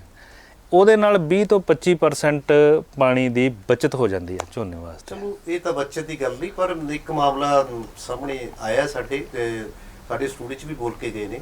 ਉਹ ਕਹਿੰਦੇ ਨੇ ਵੀ ਜਿਹੜੀ ਪਾਲਿਸੀਆਂ ਨੇ ਕੁਝ ਸਰਕਾਰ ਦੀਆਂ, ਉਹ ਐਸੀਆਂ ਨੇ ਕਿ ਉਹ ਜਿਹੜਾ ਜ਼ਮੀਨੀ ਪੱਧਰ ਦਾ ਪਾਣੀ ਹੈ ਉਸ ਨੂੰ ਹੋਰ ਥੱਲੇ ਲਿਜਾ ਰਹੀਆਂ ਨੇ। ਜਿਵੇਂ ਕਿ ਮੁਫਤ ਬਿਜਲੀ ਦੀ ਪਾਲਿਸੀ ਹੋ ਗਈ, ਜਾਂ ਇੱਕ ਸਫੈਦੇ ਦੀ ਕਾਸ਼ਤ ਕੀਤੀ ਜਾਂਦੀ ਹੈ ਆਪਣੇ, ਉਸ ਨੂੰ ਵੀ ਹੰਗਰੀ ਟਰੀ ਮੰਨਿਆ ਜਾਂਦਾ ਹੈ। ਉਸ ਤੇ ਵੀ ਰੋਕ ਲਾਈ ਸੀ, ਪਰ ਸਰਕਾਰਾਂ ਉਹ 'ਤੇ ਗੌਰ ਨਹੀਂ ਦੇ ਰਹੀਆਂ। ਹਜੇ ਵੀ ਮਾਮਲਾ ਸੁਪਰੀਮ ਕੋਰਟ ਦੇ ਵਿੱਚ ਹੈ। ਇੱਦਾਂ ਜੀ, ਦੇਖੋ ਸਰਕਾਰ, ਇੱਕ ਤਾਂ ਜਿਹੜਾ ਝੋਨਾ ਆ, ਮੰਨ ਲਓ ਝੋਨਾ ਆ, ਜੀ ਜੀ, 1 ਕਿਲੋ ਝੋਨਾ ਪੈਦਾ ਕਰਨ ਵਾਸਤੇ 5000 ਲੀਟਰ ਪਾਣੀ ਲੱਗਦਾ ਹੈ। 1 ਕਿਲੋ ਝੋਨਾ? ਹਾਂਜੀ ਜੀ, 5000 ਲੀਟਰ ਪਾਣੀ। ਉਹਦੇ ਨਾਲ ਝੋਨੇ ਤੇ ਇੱਕ ਫ੍ਰੀ ਬਿਜਲੀ ਦੀ ਵੈਲਿਊ ਵੀ ਪਾਣੀ ਚਲਾਉਣ ਵਾਸਤੇ ਡਬਲ ਹੋ ਜਾਂਦਾ ਕੰਮ। ਹਾਂ, ਪ੍ਰੋਬਲਮ ਹੁਣ ਇਹ ਹੈ ਕਿ ਇਹ ਪੋਲੀਟੀਕਲ ਇਸ਼ੂ ਹੈ ਹਾਂਜੀ, ਕਿ ਕਿਸਾਨਾਂ ਨੂੰ ਬਿਜਲੀ ਫ੍ਰੀ ਦੇਣੀ ਹੈ। ਹਾਂਜੀ, ਕਿਸਾਨਾਂ ਨੂੰ ਬਿਜਲੀ ਕਿਉਂ ਫ੍ਰੀ ਦੇਣੀ ਹੈ ਜੀ? ਇਹਨੂੰ ਮੀਟਰਡ ਕਰੋ ਜੀ, ਕਿਸਾਨਾਂ ਨੂੰ ਇਸ ਚੀਜ਼ ਦੇ ਸਮਰੱਥ ਬਣਾਓ ਕਿ ਉਹ ਬਿਜਲੀ ਦਾ ਬਿੱਲ ਪੇ ਕਰ ਸਕਣ। ਜੀ, ਠੀਕ ਹੈ, ਰਵਾਇਤੀ ਚੱਕਰ ਚੋਂ ਕੱਢੋ ਜੀ। ਉਹਦਾ ਗੱਲਾਂ ਕਰੀ ਜਾਂਦੇ ਆ ਸਾਰੇ, ਰਵਾਇਤੀ ਚੱਕਰ ਕੱਢਣ ਨਾਲੋਂ ਦੇਖੋ ਦੋ ਚੀਜ਼ਾਂ ਦਾ ਸਮਰਥਨ ਮੁੱਲ ਦਿੰਦੇ ਆ ਆਪਾਂ। ਜੀ ਜੀ, ਕਿਸਾਨ ਉਹੀ ਪੈਦਾ ਕਰੂਗਾ, ਉਹਨਾਂ ਦੀ ਮਜਬੂਰੀ ਆ ਵਿਚਾਰਿਆਂ ਦੀ। ਜੀ, ਘੱਟ ਪਾਣੀ ਕੰਜ਼ਿਊਮ ਕਰਨ ਵਾਲੀਆਂ ਫਸਲਾਂ ਕਿਸਾਨ ਤਾਂ ਲਗਾਊਗਾ ਜੇ ਉਹਨਾਂ ਨੂੰ ਅੱਗੇ ਉਹਦੀ ਮਾਰਕੀਟਿੰਗ ਦਿਸਦੀ ਹੋਵੇ। ਠੀਕ ਹੈ, ਉਸ ਐਂਡ ਤੋਂ ਤਾਂ ਅਸੀਂ ਕੰਮ ਨਹੀਂ ਕਰ ਰਹੇ। ਇਸ ਕਰਕੇ ਇਹ 'ਚ ਪ੍ਰੈਕਟੀਕਲੀ ਕਾਫੀ ਕੁਝ ਕਰਨ ਦੀ ਲੋੜ ਹੈ। ਜਿਹੜਾ ਪਾਣੀ ਦੇਖੋ 50,362 ਸਕੁਅਰ ਕਿਲੋਮੀਟਰ ਏਰੀਆ ਪੰਜਾਬ ਦਾ, ਜੀ, ਇਹ ਪੂਰੇ ਇੰਡੀਆ ਦਾ 1.57% ਬਣਦਾ। ਜੀ, ਲੇਕਿਨ ਸੈਂਟਰਲ ਪੂਲ ਦੇ ਵਿੱਚ ਜੀ, ਅਸੀਂ 36% ਝੋਨਾ ਦੇ ਰਹੇ ਹਾਂ, ਜੀ, 56% ਕਣਕ ਦੇ ਰਹੇ ਹਾਂ ਪੰਜਾਬ ਚੋਂ, ਇਕੱਲੇ ਚੋਂ। ਜੀ, ਇਹ ਰਵਾਇਤੀ ਫਸਲਾਂ ਅਸੀਂ ਉਗਾ ਰਹੇ ਹਾਂ। ਜੀ, ਇਹ ਰਵਾਇਤੀ ਫਸਲਾਂ ਦੇ ਚੱਕਰ ਚੋਂ ਜੇ ਕੱਢਣਾ ਤੇ ਉਹਨਾਂ ਫਸਲਾਂ ਨੂੰ ਸਪੋਰਟ ਵੀ ਕਰਨਾ ਪੈਣਾ ਗਵਰਨਮੈਂਟ ਨੂੰ। ਇਹ ਗਵਰਨਮੈਂਟ ਦਾ ਥੋੜਾ ਜਿਹਾ ਡਰਾਬੈਕ ਹੈਗਾ। ਯਾਨੀ ਕਿ ਫਸਲਾਂ 'ਚ ਵਿਭਿੰਨਤਾ ਚਾਹੀਦੀ ਹੈ। ਹਾਂਜੀ, ਵਿਭਿੰਨਤਾ ਚਾਹੀਦੀ ਹੈ। ਜੀ ਜੀ, ਜੀ, ਇਹ ਫਸਲੀ ਚੱਕਰ ਜਿਹੜਾ ਇਹਨੂੰ ਬਦਲਣ ਦੀ ਲੋੜ ਹੈ। ਅੱਛਾ, ਇਹਦੇ ਤੋਂ ਸ਼ਹਿਰੀ ਏਰੀਆ ਵੀ ਜਿਹੜਾ ਉਹ ਸੁਰਖਰੂ ਨਹੀਂ ਕਰ ਸਕਦੇ ਆਪਾਂ। ਵੇਸਟੇਜ ਸ਼ਹਿਰਾਂ 'ਚ ਵੀ ਬਹੁਤ ਹੈ ਪਾਣੀ ਦੀ। ਜੀ, ਬਿਨਾਂ ਮਤਲਬ ਤੋਂ ਹਰ ਇੱਕ ਜਗ੍ਹਾ ਦੇਖੋ, ਇਜ਼ਰਾਈਲ ਹੈ। ਇਜ਼ਰਾਈਲ ਇੱਕ ਇਦਾਂ ਦਾ ਦੇਸ਼ ਹੈ ਜਿਹੜਾ ਬੜਾ ਐਡਵਾਂਸ ਹੈ, ਲੇਕਿਨ ਉੱਥੇ ਪਾਣੀ ਦੀ ਘਾਟ ਹੈ। ਉਹਨਾਂ ਨੇ ਕੋਟਾ ਫਿਕਸ ਕੀਤਾ ਹੋਇਆ। ਜੀ, ਉਹ ਕੋਟਾ ਉਹਨਾਂ ਨੂੰ ਉਹਨਾਂ ਪਾਣੀ ਦੇ ਦਿੰਦੇ ਆ। ਮੰਨ ਲਓ 150 ਲੀਟਰ ਇੱਕ ਬੰਦੇ ਨੂੰ ਦੇਣਾ, ਉਹਨਾਂ ਨੇ 150 ਲੀਟਰ ਦੇ ਦੇਣਾ। ਉਹ 'ਚ ਨਹਾਵੇ, ਧੋਵੇ, ਖੇਡੇ, ਜੋ ਮਰਜ਼ੀ ਕਰੇ। ਜੀ, ਉਤੋਂ ਅਗਲਾ ਲੀਟਰ ਜਿਹੜਾ 151ਵਾਂ ਉਹਨਾਂ ਨੇ ਇੰਨਾ ਮਹਿੰਗਾ ਕਰਤਾ ਕਿ ਉਹ ਲੈ ਹੀ ਨਹੀਂ ਸਕਦਾ ਬੰਦਾ। ਜੀ, ਠੀਕ ਹੈ, ਇਦਾਂ ਦੀ ਪਾਲਿਸੀ ਸਾਨੂੰ ਵੀ ਇੱਥੇ ਇੰਪਲੀਮੈਂਟ ਕਰਨੀ ਪੈਣੀ ਆ।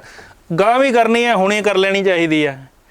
ਇੰਡੀਅਨ ਈਜ਼ਮੈਂਟ ਐਕਟ ਹੈਗਾ ਇੱਕ, ਹਾਂਜੀ, ਪੁਰਾਣਾ ਐਕਟ ਹੈ ਜੀ, ਉਹਦੇ ਤਹਿਤ ਇਹ ਕੀ ਹੈ ਕਿ ਜਿਹੜਾ ਬੰਦਾ ਜ਼ਮੀਨ ਦਾ ਮਾਲਕ ਹੈ ਨਾ, ਜੀ, ਉਹ ਥੱਲੇ ਵਾਲੀਆਂ ਚੀਜ਼ਾਂ ਦਾ ਮਾਲਕ ਨਹੀਂ ਹੋਏਗਾ, ਕੁਦਰਤੀ ਸੋਰਸਾਂ ਦਾ। ਅੱਛਾ, ਉਹ ਲੇਟਰ ਔਨ ਕਾਫੀ ਦੇਰ ਬਾਅਦ ਉਸ ਐਕਟ ਨੂੰ ਲਾਗੂ ਕਰਨਾ ਪੈਣਾ ਇੱਥੇ, ਜੀ, ਕਿਉਂਕਿ ਉਹ ਕੋਟਾ ਸਿਸਟਮ ਤਾਂ ਹੀ ਚੱਲੂਗਾ। ਜੀ, ਉਹ ਅੱਜ ਕਰ ਲਓ, ਕੱਲ ਕਰ ਲਓ, ਲਾਗੂ ਕਰਨਾ ਪੈਣਾ। ਜਿੰਨਾ ਚਿਰ ਇਹਦਾ ਕੰਟਰੋਲ ਨਹੀਂ, ਜਾਂ ਲੋਕੀ ਸੈਲਫ ਕੰਟਰੋਲ ਕਰ ਲੈਣ, ਆਪੇ ਆਪਣੇ ਆਪ ਨੂੰ ਕੰਟਰੋਲ ਕਰ ਲੈਣ ਤਾਂ ਬਹੁਤ ਜ਼ਿਆਦਾ ਵਧੀਆ, ਨਹੀਂ ਤਾਂ ਸਰਕਾਰ ਨੂੰ ਕੰਟਰੋਲ ਕਰਨਾ ਪਊਗਾ ਇਹ। ਚਲੋ, ਗੱਲ ਚੱਲੀ ਸੀ ਮੁਫਤ ਬਿਜਲੀ ਦੀ। ਬਿਜਲੀ ਦੀ ਖਪਤ ਇਮਾਰਤ ਸਾਜੀ 'ਚ ਬਹੁਤ ਜ਼ਿਆਦਾ ਹੁੰਦੀ ਹੈ ਵਾਘਾ ਸਾਹਿਬ, ਤੇ ਬਿਜਲੀ ਦੀ ਉਪਜ ਵੀ ਡੈਮਾਂ ਤੋਂ ਹੁੰਦੀ ਹੈ। ਕਿ ਡੈਮ ਵੀ ਕਿਤੇ ਨਾ ਕਿਤੇ ਵਾਤਾਵਰਣ ਨੂੰ ਨੁਕਸਾਨ ਤਾਂ ਨਹੀਂ ਪਹੁੰਚਾ ਰਹੇ? ਜਿੰਨੀ ਵੀ ਬਿਜਲੀ, ਚਾਹੇ ਉਹ ਥਰਮਲ ਕੋਲੇ ਨਾਲ ਪੈਦਾ ਹੋਵੇ ਜਾਂ ਪਾਣੀ ਤੋਂ ਬਿਜਲੀ ਜਿੰਨੀ ਵੀ ਪੈਦਾ ਹੁੰਦੀ ਹੈ, ਉਹ ਨਿਸ਼ਚਿਤ ਰੂਪ ਦੇ ਵਿੱਚ ਵਾਤਾਵਰਣ ਨੂੰ ਬਹੁਤ ਜ਼ਿਆਦਾ ਨੁਕਸਾਨ ਉਹਦਾ ਪਹੁੰਚਦਾ ਹੈ। ਜੀ, ਤੇ ਉਹਦਾ ਇਲਾਜ ਕੀ ਆ? ਉਹਦਾ ਇਲਾਜ ਇਹ ਆ ਕਿ ਜਿੰਨੀਆਂ ਵੀ ਆਪਾਂ ਇਮਾਰਤਾਂ ਬਣਾਉਂਦੇ ਆ, ਜੀ, ਉਹਦੇ ਵਿੱਚ ਜਿਹੜੇ ਸਰਵੇ ਆ ਉਹ ਇਹ ਕਹਿੰਦੇ ਆ ਕਿ ਇਮਾਰਤਾਂ 40% ਜਿੰਨੀ ਵੀ ਦੁਨੀਆ ਦੀ ਇਲੈਕਟ੍ਰਿਸਿਟੀ ਆ, ਬਿਜਲੀ ਆ, 40% ਤੋਂ ਅਧਿਕ ਬਿਜਲੀ ਉਹਨਾਂ ਦੀ ਕੰਸਟਰਕਸ਼ਨ ਕਰਨ ਦੇ ਵਿੱਚ, ਉਹਨਾਂ ਨੂੰ ਯੂਜ਼ ਕਰਨ ਦੇ ਵਿੱਚ, ਬਿਲਡਿੰਗਾਂ ਨੂੰ ਯੂਜ਼ ਕਰਨ ਦੇ ਵਿੱਚ ਤੇ ਬਿਲਡਿੰਗਾਂ ਦੀ ਮੇਨਟੇਨੈਂਸ ਦੇ ਵਿੱਚ 40% ਤੋਂ ਵੱਧ ਬਿਜਲੀ ਪੂਰੀ ਦੁਨੀਆ ਦੀ ਇਮਾਰਤਾਂ ਹੀ ਖਾ ਜਾਂਦੀਆਂ, ਖਪਤ ਹੋ ਜਾਂਦੀ ਜੀ। ਇਹਦਾ ਮਤਲਬ ਇਹ ਨਿਕਲਿਆ ਕਿ ਸਾਨੂੰ ਇਮਾਰਤ ਸਾਜੀ ਦੇ ਵਿੱਚ ਇੰਨਾ ਧਿਆਨ ਦੇਣ ਦੀ ਲੋੜ ਆ ਕਿ ਬਿਜਲੀ ਦੀ ਖਪਤ ਨੂੰ ਅਸੀਂ ਘੱਟ ਤੋਂ ਘੱਟ ਕਰ ਸਕੀਏ। ਇਦਾਂ ਘੱਟ ਕਰਾਂਗੇ ਤਾਂ ਫਿਰ ਆਪਣੇ ਆਪ ਅਸੀਂ ਵਾਤਾਵਰਣ ਦੀ ਇਹਦੇ ਵਿੱਚ ਇੱਕ ਮੈਂ ਐਡ ਕਰਨਾ ਚਾਹੂੰਗਾ, ਗਵਰਨਮੈਂਟ ਨੇ ਇਹਦੇ ਵਿੱਚ ਕੀ ਉਪਰਾਲਾ ਕੀਤਾ, ਜਿਹੜੀ ਗ੍ਰੀਨ ਬਿਲਡਿੰਗ ਆ ਨਾ, ਹਾਂਜੀ, ਜੇ ਉਹ ਬਣਾਉਂਗੇ ਆਪਾਂ, ਕੋਈ ਵੀ ਇੰਸਟੀਟਿਊਸ਼ਨ ਗ੍ਰੀਨ ਬਿਲਡਿੰਗ ਬਣਾਵੇ ਜੀ, ਉਹਨੂੰ ਇੱਕ ਤਾਂ ਬਿਲਡਿੰਗ ਕੰਸਟਰਕਸ਼ਨ ਫੀਸ ਨਹੀਂ ਲੱਗਣੀ ਜੀ, ਠੀਕ ਹੈ। ਦੂਜਾ, ਉਹਦਾ ਜਿਹੜਾ surface floor area floor ratio ਆ ਜੀ, ਠੀਕ ਹੈ, ਉਹ 5% ਉਹਨੂੰ ਜ਼ਿਆਦਾ ਦਿੰਦੇ ਆ, ਅੱਛਾ, ਫ੍ਰੀ ਆਫ ਕਾਸਟ। ਅੱਛਾ, ਬਾਕੀਆਂ 'ਚ ਜੇ 25% ਅਲਾਉਡ ਹੈ, ਇਹਨਾਂ ਨੂੰ 30% ਅਲਾਉਡ ਹੋਏਗੀ ਫੋਰ ਐਗਜ਼ਾਮਪਲ ਜੀ, ਗ੍ਰੀਨ ਬਿਲਡਿੰਗ ਦੇ ਵਿੱਚ। ਸਮਝ ਹਾਂ, 5% ਐਕਸਟਰਾ ਦਿੱਤਾ ਹੋਇਆ। ਚਲੋ ਗੱਲ ਕਰੀਏ ਕਾਮਨ ਮੈਨ ਦੀ। ਗੁਰਮੇਲ ਸਿੰਘ ਜੀ, ਮੈਂ ਤੁਹਾਡੇ ਕੋਲੇ ਆਵਾਂਗਾ। ਤੁਸੀਂ ਆਮ ਸਧਾਰਨ ਲੋਕਾਂ 'ਚ ਵਿਚਰਦੇ ਹੋ, ਬੱਚਿਆਂ ਨੂੰ ਵਾਤਾਵਰਣ ਵੱਲ ਜੋੜ ਰਹੇ ਹੋ, ਕੀ ਤੁਸੀਂ ਵੱਡਿਆਂ ਨਾਲ ਵੀ ਕੋਈ ਰਹਿਸ਼ਾਵਾਦੀ ਕੋਈ ਜਾਗਰੂਕਤਾ ਪ੍ਰੋਗਰਾਮ ਚਲਾਉਂਦੇ ਹੋ ਵੀ ਇਸ ਤਰ੍ਹਾਂ ਜਿਹੜੇ ਸਰਕਾਰ ਦੀਆਂ ਨੀਤੀਆਂ ਨੂੰ ਅਪਣਾਇਆ ਜਾਵੇ, ਵਾਤਾਵਰਣ ਨੂੰ ਸੰਭਾਲ ਲਈ ਇਮਾਰਤਾਂ ਬਣਾਈਆਂ ਜਾਣ, ਬਿਜਲੀ ਖਪਤ ਤੇ ਗੱਲ ਕੀਤੀ ਜਾਵੇ, ਜਾਂ ਥੋੜੀ ਕੋਈ ਭਵਿੱਖ 'ਚ ਐਸੀ ਯੋਜਨਾ ਹੈਗੀ ਹੈ? ਹਾਂਜੀ, ਬਿਲਕੁਲ ਹੈਗੀ ਜੀ। ਜਿਹੜੇ ਸਾਡੇ ਸੁਸਾਇਟੀ ਦੇ ਮੈਂਬਰ ਨੇ ਉਹ ਲਗਭਗ ਸਾਰੇ ਜੀ ਵਾਲ ਗਏ ਨੇ ਜੀ, ਤੇ ਅਸੀਂ ਜਿਹੜੇ ਪ੍ਰੋਗਰਾਮ ਕਰਦੇ ਆ ਉੱਥੇ ਵਾਤਾਵਰਨ ਪ੍ਰੇਮੀ ਨੇ ਜਿਹੜੇ ਐਵਨ ਕੌਮਾਂਤਰੀ ਪੱਧਰ ਤੇ ਉਹਨਾਂ ਨੂੰ ਬੁਲਾ ਕੇ ਵੱਡੇ ਵੱਡੇ ਸੈਮੀਨਾਰ ਕਰਵਾਏ ਨੇ ਹੁਣ ਤੱਕ ਅਸੀਂ 4-5, ਜਿਹਦੇ ਵਿੱਚ ਸੰਤ ਬਲਵੀਰ ਸਿੰਘ ਸੀਚੇਵਾਲ ਜੀ 2 ਵਾਰ ਸਾਡੇ ਪ੍ਰੋਗਰਾਮਾਂ ਤੇ ਪਹੁੰਚੇ ਨੇ ਜੀ। ਤੁਹਾਡੀ ਹੱਲਾਸ਼ੇਰੀ ਦੇਣ ਪਹੁੰਚੇ ਹੋ? ਹਾਂਜੀ ਜੀ, 2 ਵਾਰ ਪਹੁੰਚੇ ਨੇ ਤੇ ਉਹਨਾਂ ਤੋਂ ਅਸੀਂ ਮਤਲਬ ਬੜਾ ਵਧੀਆ ਉਹ ਲੈਕਚਰ ਦੇ ਕੇ ਗਏ ਨੇ। ਤੇ ਲੋਕ ਫਿਰ ਇਹ ਕਹਿੰਦੇ ਨੇ ਵੀ ਹੁਣ ਤੁਸੀਂ ਇਹਨਾਂ ਨੂੰ ਦੁਬਾਰਾ ਕਦੋਂ ਬੁਲਾਓਗੇ ਜੀ। ਅਸੀਂ ਬਹੁਤ ਮਤਲਬ ਹਰ ਸਮਾਜ ਦੀ ਹਰ ਕੈਟੇਗਰੀ ਦੇ ਨਾਲ ਸਾਡਾ ਰਾਬਤਾ ਹੈ ਵਾਤਾਵਰਨ ਨੂੰ ਸ਼ੁੱਧ ਰੱਖਣ ਵਾਸਤੇ, ਚਾਹੇ ਉਹ ਦਰਖਤ ਲਾਉਣ ਦੀ ਗੱਲ ਹੋਵੇ, ਚਾਹੇ ਉਹ ਅੱਜ ਦਾ ਇੱਕ ਕਾਂਗਸਕਾ ਹੈ, ਇਹ ਬੜਾ ਖਤਰਨਾਕ ਬੂਟੀ ਹੈ, ਇਹਦੇ ਪ੍ਰਤੀ ਲੋਕਾਂ ਨੂੰ ਅਸੀਂ ਬਹੁਤ ਜਾਗਰੂਕ ਕਰਦੇ ਹਾਂ ਵੀ ਇਹਨੂੰ ਵੱਧ ਤੋਂ ਵੱਧ ਇਹਨੂੰ ਖਤਮ ਕੀਤਾ ਜਾਵੇ। ਅਸੀਂ ਆਪਣਾ ਏਰੀਆ 3-4 ਘੱਟੋ ਘੱਟ ਸੈਕਟਰਾਂ ਦੇ ਵਿੱਚ 11 ਫੇਸ ਇਹਦੇ ਨਾਲ ਇਲਾਕੇ ਦੇ ਵਿੱਚ ਅਸੀਂ ਇੱਕ ਚੈਲੰਜ ਕੀਤਾ ਹੋਇਆ ਹੈ। ਸਾਡੇ ਅਧਿਕਾਰੀ ਨੇ ਜਿਹੜੇ ਵੱਖ-ਵੱਖ ਮਹਿਕਮਿਆਂ ਦੇ, ਜਿਵੇਂ ਕਾਰਪੋਰੇਸ਼ਨ ਹੈ, ਗਮਾਡਾ ਹੈ ਜਾਂ ਡੀਸੀ ਦਫ਼ਤਰ ਹੈ, ਉੱਥੇ ਜਾ ਕੇ ਇਹਨਾਂ ਨੂੰ ਕਹਿੰਦੇ ਆ ਵੀ ਇੰਨੇ ਏਰੀਏ 'ਚ ਅਸੀਂ ਇਹਨੂੰ ਖਤਮ ਕਰਤਾ, ਤੁਸੀਂ ਇੱਕ ਵੀ ਬੂਟਾ ਜਾ ਕੇ ਦਿਖਾਓ। ਹੋਰ ਕਿਉਂਕਿ ਦੂਜੇ ਏਰੀਏ ਨੇ ਜਿਹੜੇ ਜਿਨ੍ਹਾਂ ਤੇ ਸਾਡੀ ਹਾਲੇ ਪਹੁੰਚ ਨਹੀਂ ਹੈਗੀ, ਉੱਥੇ ਵੱਡੇ ਪੱਧਰ ਤੇ ਖੜਾ ਹੈਗਾ ਜਿਹੜਾ ਕਾਂਗਸਕਾ ਹੈ। ਇਹ ਜਿੰਨਾ ਵਾਤਾਵਰਨ ਨੂੰ ਇਹ ਪੋਲਿਊਟ ਕਰਦਾ ਹੈ, ਹੋਰ ਕੋਈ ਚੀਜ਼ ਨਹੀਂ ਕਰਦੀ ਹੈ। ਚਲੋ ਤੁਸੀਂ ਮੈਨੂੰ ਥੋੜਾ ਇਹ ਦੱਸੋ ਕਿ ਤੁਸੀਂ ਪਿਛਲੇ 1 ਦਹਾਕੇ ਤੋਂ ਕੰਮ ਕਰ ਰਹੇ ਹੋ। ਹਾਂਜੀ। ਤੁਸੀਂ ਤੁਹਾਡੇ ਧਿਆਨ 'ਚ ਹੈ ਵੀ ਜਿਹੜਾ ਆਮ ਆਦਮੀ ਹੈ, ਸਧਾਰਨ ਜਿਹੜਾ ਜਨ ਹੈ, ਉਹ ਕਿੰਨਾ ਕੁ ਤਤਪਰ ਹੈ ਵਾਤਾਵਰਨ ਦੇ ਸੰਭਾਲਣ ਨੂੰ? ਵੈਸੇ ਜੀ ਅਸੀਂ ਤਾਂ ਇਹ ਕਹਿ ਸਕਦੇ ਹਾਂ ਵੀ ਸਾਡੇ ਯਤਨਾਂ ਨਾਲ ਇੱਕ ਮੋਹਾਲੀ ਦੇ ਵਿੱਚ ਇੱਕ ਸਲੋ ਐਂਡ ਸਟੱਡੀ ਅਸੀਂ ਇੱਕ ਲਹਿਰ ਪੈਦਾ ਕਰਨ ਦੇ ਵਿੱਚ ਜ਼ਰੂਰ ਕਾਮਯਾਬ ਹੋਏ ਹਾਂ। ਅਸੀਂ ਜਿੱਥੇ ਵੀ ਜਾਂਦੇ ਹਾਂ, ਹੁਣ ਦਫ਼ਤਰਾਂ ਦੇ ਵਿੱਚ ਕੋਈ ਕੰਮ ਹੁੰਦਾ, ਜਿਵੇਂ ਗਮਾਡਾ ਵੀ ਜਾਂਦੇ ਹਾਂ, ਸਰਦਾਰ ਮਨਦੀਪ ਸਿੰਘ ਜੀ ਬੈਠੇ ਨੇ, ਇਹਨਾਂ ਕੋਲ ਬੜੀ ਵਾਰੀ ਗਿਆ ਜੀ। ਹੋਰ ਥਵੇਂ ਸਾਨੂੰ ਇਹ ਕਹਿ ਕੇ ਬੁਲਾਉਣ ਲੱਗੇ ਲੋਕ ਵੀ ਵਾਤਾਵਰਨ ਪ੍ਰੇਮੀ ਆ ਗਏ, ਇਹਨਾਂ ਦੀ ਗੱਲ ਧਿਆਨ ਨਾਲ। ਚਲੋ, ਜਾਨੀ ਤੁਸੀਂ ਇੱਕ ਮੋਟੋ ਸਥਾਪਿਤ ਕਰਤਾ ਕਿ ਵਾਤਾਵਰਨ ਪ੍ਰੇਮੀ ਜਾ ਰਹੇ। ਹਾਂਜੀ ਹਾਂਜੀ, ਬਿਲਕੁਲ, ਇਹਦੇ ਵਿੱਚ ਕੋਈ ਸ਼ੱਕ ਨਹੀਂ। ਜਿਵੇਂ ਇਹਨਾਂ ਦੇ ਚੀਫ ਇੰਜੀਨੀਅਰ ਨੇ, ਹਾਂਜੀ, ਉਹਨਾਂ ਕੋਲੇ ਜਾਓ, ਉਹ ਸਾਡੀ ਗੱਲ ਬੜੇ ਧਿਆਨ ਨਾਲ ਸੁਣਦੇ ਨੇ। ਸਾਨੂੰ ਇਸ ਗੱਲ ਦਾ ਮਾਣ ਹੈ ਸਰਦਾਰ ਦਵਿੰਦਰ ਸਿੰਘ ਜੀ, ਕਿਉਂਕਿ ਚੀਫ ਇੰਜੀਨੀਅਰ ਨੇ ਏਡੇ ਵੱਡੇ ਅਦਾਰੇ ਦੇ, ਤੇ ਬੜੀ ਦੇਰ ਤੋਂ ਜਦੋਂ ਵੀ ਜਾਂਦੇ ਹਾਂ, ਘੱਟੋ 10-12 ਸਾਲ ਦੇ, ਜਿੱਦਣ ਅਸੀਂ ਆਪਣੀ ਸਰਗਰਮ ਹੋਏ ਇਹਦੇ ਵਿੱਚ, ਉਦੋਂ ਦੇ ਉਹਨਾਂ ਨੂੰ ਮਿਲਦੇ ਹਾਂ ਤੇ ਬੜਾ ਵਧੀਆ ਅਟੈਂਡ ਕਰਦੇ ਨੇ। ਸਾਨੂੰ ਇਸ ਗੱਲ ਦੀ ਬੜੀ ਖੁਸ਼ੀ ਹੈ ਕਿ ਸਾਡਾ ਥੋੜਾ ਜਿਹਾ ਕੰਮ ਸ਼ੁਰੂ ਕੀਤਾ ਹੋਇਆ ਉਹ ਵੱਡੇ ਪੱਧਰ ਤੇ ਮਤਲਬ ਚਲੋ, ਕਹਿਣ ਦਾ ਮਤਲਬ ਇਹ ਹੋਇਆ ਕਿ ਸਰਕਾਰੀ ਤੰਤਰ ਵੀ ਤੁਹਾਡੀ ਸਹਿਯੋਗ ਕਰ ਰਿਹਾ, ਤੁਹਾਡੇ ਹੀਲੇ ਨੂੰ ਲੈ ਕੇ ਵੀ ਤੁਹਾਡਾ ਬਹੁਤ ਵੱਡਾ ਉਪਰਾਲਾ ਵਾਤਾਵਰਨ ਪ੍ਰੇਮੀ ਦੇ ਨਾਤੇ ਤੁਹਾਨੂੰ ਪਤਾ ਹੈ। ਹਾਂਜੀ ਹਾਂਜੀ, ਤੇ ਇਹਦੇ ਵਿੱਚ ਮੈਂ ਤੁਹਾਨੂੰ ਗੱਲ ਦੱਸਣੀ ਚਾਹੁੰਦਾ ਕਿ ਸਾਨੂੰ ਆਪਦੇ ਆਪ ਹੀ ਚਿੱਠੀ ਆਈ ਵੀ ਤੁਹਾਨੂੰ ਸਨਮਾਨਿਤ ਕੀਤਾ ਜਾ ਰਿਹਾ ਹੈ ਡਿਸਟ੍ਰਿਕਟ ਪੱਧਰ ਤੇ 26 ਜਨਵਰੀ 16 ਨੂੰ ਜੀ, ਸਿਰਫ ਇਸ ਕੰਮ ਵਾਸਤੇ। ਤੇ ਐਤਕੀ ਮੈਨੂੰ 21 ਫਰਵਰੀ ਨੂੰ ਸਾਨੂੰ ਸਨਮਾਨਿਤ ਕੀਤਾ ਕਾਰਪੋਰੇਸ਼ਨ ਨੇ, ਕਾਰਪੋਰੇਸ਼ਨ ਮਾੜੀ ਨੇ ਅਭਿਆਨ ਦੇ ਵਿੱਚ। ਠੀਕ ਹੈ ਜੀ। ਅਭਿਆਨ ਦੇ ਵਿੱਚ ਹਾਂ, ਇੱਕ ਦਿਨ ਪਹਿਲਾਂ ਸਾਨੂੰ ਰਾਤ ਨੂੰ 8 ਵਜੇ ਫੋਨ ਆਇਆ ਵੀ ਤੁਸੀਂ ਇੱਥੇ ਪਹੁੰਚਣਾ, ਪ੍ਰੋਗਰਾਮ ਹੈ ਕੋਈ। ਥੋੜਾ ਜਿਹਾ ਹਿੰਟ ਦੇਤਾ ਵੀ ਤੁਸੀਂ ਤਿਆਰੀ ਕਰਕੇ ਆਏ ਹੋ। ਸਾਨੂੰ ਇਸ ਗੱਲ ਦੀ ਖੁਸ਼ੀ ਹੈ ਕਿ ਆਪਦੇ ਆਪ ਹੀ ਬੰਦੇ ਆ ਕੇ ਸਰਕਾਰੀ ਮਹਿਕਮੇ ਸਨਮਾਨਿਤ ਕਰ ਰਹੇ ਨੇ, ਤੇ ਜੇ ਅਸੀਂ ਕੁਝ ਕਰ ਰਹੇ ਹਾਂ ਵਾਤਾਵਰਨ ਤੇ, ਇਹ ਤਾਈਓ ਹੀ ਸੰਭਵ ਹੈ ਜੀ। ਠੀਕ ਹੈ।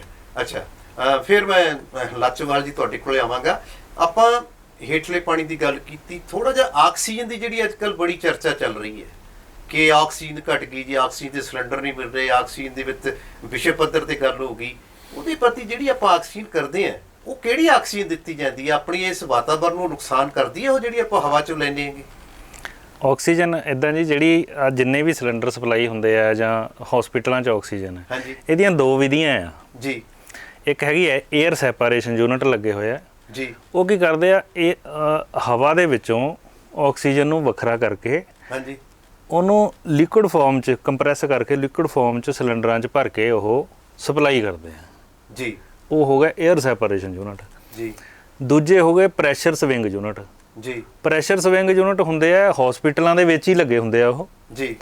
ਉਹ ਵੱਖਰੀ ਹਵਾ ਹੀ ਕਰਕੇ ਹਵਾ ਦੇ ਤੌਰ ਤੇ ਹੀ ਉਹ ਮਤਲਬ ਆਕਸੀਜਨ ਕੱਢ ਕੇ ਹਾਂਜੀ। ਲਿਕੁਇਡ ਨਹੀਂ ਬਣਾਉਂਦੇ, ਹਾਂਜੀ।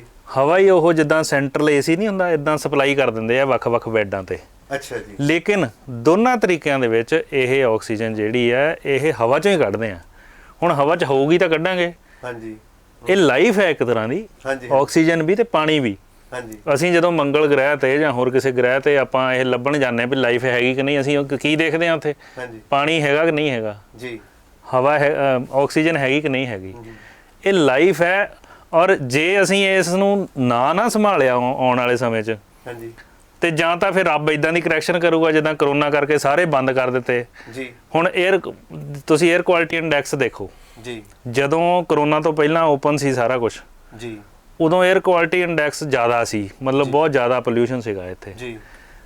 ਦੂਜੇ ਸ਼ਹਿਰਾਂ ਦੇ ਵਿੱਚ ਪਹਾੜੀ ਸ਼ਹਿਰਾਂ ਨਾਲੋਂ ਜਾਂ ਜੰਗਲਾਤ ਵਾਲੇ ਸ਼ਹਿਰਾਂ ਨਾਲੋਂ ਬਹੁਤ ਜ਼ਿਆਦਾ ਹੁੰਦਾ। ਜੀ। 에ਅਰ ਕੁਆਲਿਟੀ ਇੰਡੈਕਸ ਉਦੋਂ ਦਾ ਕਾਫੀ ਇੰਪਰੂਵ ਹੋਇਆ। ਜਾਂ ਰੱਬ ਇਦਾਂ ਦੀ ਕੁਦਰਤ ਇਦਾਂ ਦੀ ਕਰੈਕਸ਼ਨ ਕਰੂਗੀ ਤਾਂ ਜਾਂ ਫਿਰ ਬੰਦੇ ਨੂੰ ਆਪ ਕਰਨੀ ਪੈਣੀ ਹੈ। ਨਹੀਂ, ਜਿਹੜੀ ਹਵਾ ਕੁਦਰਤੀ ਸਰੋਤ ਚੋਂ ਤੁਸੀਂ ਤੁਹਾਡੇ ਕਹਿਣ ਦੇ ਮੁਤਾਬਕ ਸਿਲੰਡਰਾਂ 'ਚ ਭਰੀ ਜਾਂਦੀ, ਉਹਦੇ ਨਾਲ ਉਹ ਫਿਰ ਪੱਧਰ ਘਟੇਗਾ ਵੀ? ਬਿਲਕੁਲ ਘਟੇਗਾ ਜੀ, ਜਦ ਹੈ ਹੀ ਉੱਥੋਂ ਹੀ ਕੱਢਣੀ ਹੈ। ਜਦੋਂ ਉੱਥੋਂ ਹੀ ਕੱਢਣੀ ਹੈ ਆਕਸੀਜਨ, ਉੱਥੋਂ ਫਿਰ ਜ਼ਿਆਦਾ ਕਰਕੇ ਦੇਣੀ ਹੈ। ਲੇਕਿਨ ਉਹ ਇਦਾਂ ਹੈਗਾ ਕਿ 에ਅਰ 'ਚ ਰਲਾ ਕੇ ਉਹ ਮਰੀਜ਼ ਨੂੰ ਦਿੰਦੇ ਆ। ਹਾਂਜੀ। ਤੇ ਮੁੜ ਕੇ ਜਿਹੜੀ ਮੁੜ ਕੇ ਬਰੀਦ ਆਊਟ ਕਰਦਾ ਮਰੀਜ਼ ਕੋਈ ਵੀ 에ਅਰ, ਜੀ, ਉਹਦੇ ਵਿੱਚ ਵੀ ਮਾਤਰਾ ਹੁੰਦੀ ਹੈ। ਮਤਲਬ ਐ ਨਹੀਂ ਹੈ ਕਿ ਉਹ ਆਕਸੀਜਨ ਤੋਂ ਬਿਲਕੁਲ ਸੱਖਣੀ ਹੋ ਜਾਂਦੀ ਹੈ। ਜੀ। ਉਹਦੇ ਵਿੱਚ ਵੀ ਮਾਤਰਾ ਹੁੰਦੀ ਹੈ, ਉਹਨੂੰ 에ਅਰ 'ਚ ਰਿਲੀਜ਼ ਕਰਦੇ ਹੀ ਹੈ। ਲੇਕਿਨ ਇਹ ਜ਼ਰੂਰ ਹੈਗਾ ਕਿ ਇਹਦੀ ਜ਼ਰੂਰਤ ਬਹੁਤ ਜ਼ਿਆਦਾ ਆ। ਜੀ। ਆਕਸੀਜਨ ਨੂੰ ਆਪਣੇ 에ਅਰ ਦੇ ਵਿੱਚ ਵਧਾਉਣ ਦੀ, ਇਹਦੀ ਮਾਤਰਾ ਵਧਾਉਣ ਦੀ ਜ਼ਰੂਰਤ ਬਹੁਤ ਜ਼ਿਆਦਾ।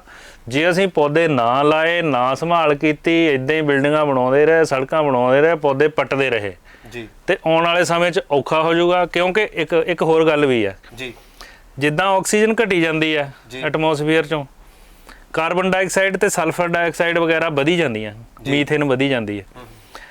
ਇਹ ਜਿਹੜੀਆਂ ਗੈਸਾਂ ਆ ਇਹ ਹੀਟ ਨੂੰ ਟਰੈਪ ਕਰ ਲੈਂਦੀਆਂ। ਅੱਛਾ ਜੀ। ਠੀਕ ਹੈ। ਉਹਦੇ ਨਾਲ ਸਾਰਾ ਓਵਰਆਲ ਟੈਂਪਰੇਚਰ ਵਧੀ ਜਾਂਦਾ। ਓਵਰਆਲ ਟੈਂਪਰੇਚਰ ਵਧਣ ਨਾਲ ਉੱਪਰਲੇ ਗਲੇਸ਼ੀਅਰ ਪਿਘਲੀ ਜਾਂਦੇ ਆ। ਕਈ ਇਦਾਂ ਦੇ ਜਾਨਵਰ ਆ ਜਿਹੜੇ ਜਿਨ੍ਹਾਂ ਨੇ ਠੰਡ 'ਚ ਰਹਿਣਾ ਹੁੰਦਾ ਉਹ ਮਰੀ ਜਾਂਦੇ ਆ। ਕੁਦਰਤ 'ਚ ਬਹੁਤ ਵੱਡੀ ਡਿਸਟਰਬੈਂਸ ਕ੍ਰੀਏਟ ਹੋ ਰਹੀ ਹੈ। ਉਸ ਤੋਂ ਇਲਾਵਾ ਇਹ ਆਕਸੀਜਨ ਜਿਹੜੀ ਹੈ, ਇਹ ਦੇਖੋ ਆਕਸੀਜਨ ਜਿਹੜੀ ਹੈ ਨਾ, ਇਹ ਓਜ਼ੋਨ ਲੇਅਰ ਬਣਾਉਂਦੀ ਹੈ ਉੱਪਰ। ਜੀ। ਓਜ਼ੋਨ ਲੇਅਰ ਜਿਹੜੀ ਹੈ ਉਹ ਅਲਟਰਾ ਵਾਇਲਟ ਰੇਜ਼ ਜਿਹੜੀਆਂ ਉਹਨਾਂ ਨੂੰ ਅਬਜ਼ੌਰਬ ਕਰਦੀ ਹੈ ਤੇ ਸਾਨੂੰ ਚਮੜੀ ਦੇ ਕੈਂਸਰ ਤੋਂ ਬਚਾਉਂਦੀ ਹੈ। ਜਿੱਦਾਂ ਹੁਣ ਓਜ਼ੋਨ ਲੇਅਰ ਡਿਪਲੀਟ ਹੋਈ ਜਾਂਦੀ ਹੈ, ਉਹਦੇ ਨਾਲ ਲੋਕਾਂ 'ਚ ਕੈਂਸਰ ਵਧੀ ਜਾਂਦਾ। ਹਵਾ ਜਿਹੜੀ ਹੈ ਸਭ ਤੋਂ ਜ਼ਿਆਦਾ, ਹੁਣ ਤੁਸੀਂ ਦੇਖੋ ਅਸੀਂ ਖਾਂਦੇ ਹਾਂ ਕੁਝ, ਖਾਣ ਨਾਲ ਕਈ ਵਾਰੀ ਮਾੜੀ ਚੀਜ਼ ਖਾਣ ਨਾਲ ਬਿਮਾਰ ਹੋ ਜਾਂਦੇ ਆ। ਜੀ। ਹਵਾ ਤਾਂ ਇਦਾਂ ਦੀ ਚੀਜ਼ ਆ ਜਿਹੜੀ ਸਭ ਤੋਂ ਛੇਤੀ ਅਬਜ਼ੌਰਬ ਹੁੰਦੀ ਹੈ। ਜੀ। ਹੈ ਨਾ ਜੀ। ਖੂਨ ਦੇ ਵਿੱਚ ਹਰ ਵੇਲੇ ਚੱਲਣੀ, ਤੇ ਜੇ ਇਹੀ ਮਾੜੀ ਹੋਈ ਤਾਂ ਦੇਖੋ ਬੰਦੇ ਨੂੰ ਕਿੰਨੀਆਂ ਬਿਮਾਰੀਆਂ ਲੱਗਣੀਆਂ। ਜਿੰਨੀਆਂ ਨਵੀਆਂ ਬਿਮਾਰੀਆਂ ਲੱਗ ਰਹੀਆਂ ਇਹ ਪੋਲਿਊਸ਼ਨ ਕਰਕੇ ਹੀ ਹੈ। ਪ੍ਰਦੂਸ਼ਣ, ਮੈਂ ਵਾਗਾ ਸਾਹਿਬ ਕੋਲ ਆਵਾਂਗਾ। ਗ੍ਰੀਨ ਬਿਲਡਿੰਗ ਦਾ ਕਨਸੈਪਟ ਸੀਗਾ ਇੱਕ ਸੀ, ਉਹਦੇ ਵਿੱਚ ਕਿਸ ਤਰ੍ਹਾਂ ਉਹ ਵਾਤਾਵਰਨ ਸੰਭਾਲ ਦੇ ਵਿੱਚ ਸਹਾਈ ਹੈ ਜਾਂ ਆਪਾਂ ਨੂੰ ਕਿੰਨਾ ਚੀਜ਼ਾਂ ਦਾ ਖਿਆਲ ਰੱਖਣਾ ਚਾਹੀਦਾ? ਗਵਰਨਮੈਂਟ ਦੀਆਂ ਹਦਾਇਤਾਂ ਹੈਗੀਆਂ ਉਹਦੇ 'ਚ ਕੁਝ? ਗ੍ਰੀਨ ਬਿਲਡਿੰਗਸ ਨੂੰ ਗਵਰਨਮੈਂਟ ਬਹੁਤ ਜ਼ਿਆਦਾ ਪ੍ਰਮੋਟ ਕਰ ਰਹੀ ਹੈ ਜੀ। ਜਿਵੇਂ ਲਾਚੋਵਾਲ ਸਾਹਿਬ ਨੇ ਦੱਸਿਆ ਕਿ ਕੁਝ ਇਨਸੈਂਟਿਵ ਦੇ ਰਹੀ ਹੈ ਸਰਕਾਰ ਕਿ ਇੰਨਾ ਕਵਰਡ ਏਰੀਆ ਜ਼ਿਆਦਾ ਲੈ ਲਓ, ਆ ਤੁਹਾਨੂੰ ਫੀਸ ਮਾਫ ਕੀਤੀ ਜਾਏਗੀ, ਜੀ। ਆ ਪ੍ਰਾਪਰਟੀ ਟੈਕਸ ਮਾਫ ਕੀਤਾ ਜਾ ਰਿਹਾ। ਗਵਰਨਮੈਂਟ ਵੱਲੋਂ ਇਨਸੈਂਟਿਵ ਤਾਂ ਹੈਗੇ ਹੀ ਹੈ, ਲੇਕਿਨ ਲੋਕਾਂ ਦੇ ਵਿੱਚ ਸ਼ਾਇਦ ਕਿਤੇ ਨਾ ਕਿਤੇ ਹਾਲੇ ਉਹ ਜਿਹੜੀ ਚੇਤਨਾ ਦੀ ਕਮੀ ਹੈ, ਅਵੇਅਰਨੈਸ ਦੀ ਕਮੀ ਹੈ ਜੀ, ਤੇ ਲੋਕ ਉਹਨਾਂ ਧਿਆਨ ਨਹੀਂ ਦੇਣਾ ਚਾਹੁੰਦੇ। ਉਹਦੇ ਵਿੱਚ ਕੀ ਆ ਕਿ ਜਿੱਦਾਂ ਅਸੀਂ ਸੋਚਦੇ ਹਾਂ ਕਿ ਵੇਸਟ ਮਟੀਰੀਅਲ ਜਿਹੜੇ ਆ ਉਹਨਾਂ ਨੂੰ ਆਪਾਂ ਇਸਤੇਮਾਲ ਕਰ ਸਕਦੇ ਹਾਂ ਬਿਲਡਿੰਗਾਂ ਰਹਿੰਦ ਖੂੰਹਦ ਦਾ ਇਸਤੇਮਾਲ। ਹਾਂ, ਜਿਹੜਾ ਬਿਲਡਿੰਗਾਂ ਦਾ ਮਲਬਾ ਆ ਜਿਹੜਾ ਉਹਨੂੰ ਆਪਾਂ ਯੂਜ਼ ਕਰ ਸਕਦੇ ਹਾਂ ਕਿਸੇ ਨਾ ਕਿਸੇ ਸ਼ੇਪ 'ਚ। ਮੈਂ ਸਮਝਦਾ ਕਿ ਜਿੱਦਾਂ ਥਰਮਲ ਪਲਾਂਟਾਂ 'ਚੋਂ ਫਲਾਈ ਐਸ਼ ਨਿਕਲਦੀ ਸੀ, ਉਹ ਅੱਜ ਕੱਲ੍ਹ ਅਸੀਂ ਇੱਟਾਂ ਦੇ ਵਿੱਚ, ਸੀਮੈਂਟ ਦੇ ਵਿੱਚ ਉਹ ਪੈਣ ਲੱਗ ਗਈ ਆ ਜੀ। ਉਹ ਫਲਾਈ ਐਸ਼ ਵਾਲੀਆਂ ਜਿਹੜੀਆਂ ਇੱਟਾਂ ਆ ਉਹ ਜ਼ਿਆਦਾ ਵਧੀਆ ਆ ਦੂਜੀਆਂ ਲਾਲ ਇੱਟਾਂ ਨਾਲੋਂ, ਕਿਉਂਕਿ ਬਿਹਤਰ ਨਹੀਂ, ਬਹੁਤ ਬਿਹਤਰ ਆ। ਇੱਕ ਤਾਂ ਉਹਨਾਂ 'ਚ ਸ਼ੋਰਾ ਨਹੀਂ ਨਿਕਲਦਾ ਜੀ, ਦੂਜਾ ਉਹਨਾਂ ਦਾ ਫਾਇਦਾ ਇਹ ਆ ਕਿ ਜਿਹੜੀ ਲਾਲ ਇੱਟ ਬਣਦੀ ਆ ਤੇ ਅਸੀਂ ਜਿਹੜੀ ਜ਼ਮੀਨ ਦੀ ਉੱਤਰਲੀ ਸਤ੍ਹਾ ਦੇ ਉੱਤੇ ਜਿਹੜਾ ਉਪਜਾਊ ਭੂਮੀ ਆ ਉਹਦਾ ਅਸੀਂ ਮਿਸਯੂਜ਼ ਕਰਦੇ ਆ ਜੀ। ਉਹ ਫਿਰ ਉਹ ਵੀ ਬਚਾਓ ਹੁੰਦਾ, ਜ਼ਮੀਨ ਦਾ ਵੀ ਬਚਾਓ ਹੁੰਦਾ ਜੀ ਜੀ। ਤੇ ਇਸੇ ਤਰੀਕੇ ਨਾਲ ਹੋਰ ਕਈ ਲੱਕੜੀ ਦੇ ਕੁਝ ਲੱਕੜੀ ਆ ਰਹੀ ਹੈ ਜਿਹੜੀ ਰੀਸਰਕੂਲੇਟਡ, ਲੋਹਾ, ਇਦਾਂ ਹੋਰ ਵੀ ਕਈ ਪਦਾਰਥ ਆ ਰਹੇ ਆ ਤੇ ਗਵਰਨਮੈਂਟ ਉਹਨਾਂ ਨੂੰ ਆਪਣੇ ਰੇਟਾਂ ਵਿੱਚ ਵੀ ਇਨਕਲੂਡ ਕਰ ਰਹੀ ਆ, ਆਪਣੇ ਸਪੈਸੀਫਿਕੇਸ਼ਨਾਂ 'ਚ ਵੀ ਇਨਕਲੂਡ ਕਰ ਰਹੀ ਆ ਤੇ ਹੋਰ ਟੈਕਨੋਲੋਜੀਕਲੀ ਬਹੁਤ ਸਾਰੇ ਬਿਜਲੀ ਦੇ ਉਪਕਰਨ ਇਸ ਤਰ੍ਹਾਂ ਦੇ ਆ ਰਹੇ ਆ ਜਿਹੜੇ ਘੱਟ ਤੋਂ ਘੱਟ ਬਿਜਲੀ ਦੀ ਖਪਤ ਕਰਕੇ ਤੇ ਵੱਧ ਤੋਂ ਵੱਧ ਆਊਟਪੁੱਟ ਦਿੰਦੇ ਆ। ਜਿਵੇਂ ਉਹ ਸਟਾਰ ਰੇਟਿੰਗ ਸਿਸਟਮ ਬਣਾਇਆ ਗਵਰਨਮੈਂਟ ਆਫ ਇੰਡੀਆ ਨੇ, ਉਹਦੇ ਵਿੱਚ ਇਹ ਹੈ ਕਿ ਤੁਸੀਂ ਜਿਹੜਾ ਵੀ ਉਪਕਰਨ ਲੈਣਾ, ਪੰਖਾ ਲੈਣਾ, ਉਹ 5 ਸਟਾਰ ਰੇਟਡ ਲਓ, ਕਿਉਂਕਿ 5 ਸਟਾਰ ਦਾ ਮਤਲਬ ਕਿ ਉਹ ਘੱਟ ਤੋਂ ਘੱਟ ਬਿਜਲੀ ਲੈ ਰਿਹਾ, ਖਪਤ ਕਰ ਰਿਹਾ ਜੀ। ਏਸੀ ਲੈਣਾ ਆ 5 ਸਟਾਰ ਲਓ, ਇਸ ਤਰੀਕੇ ਨਾਲ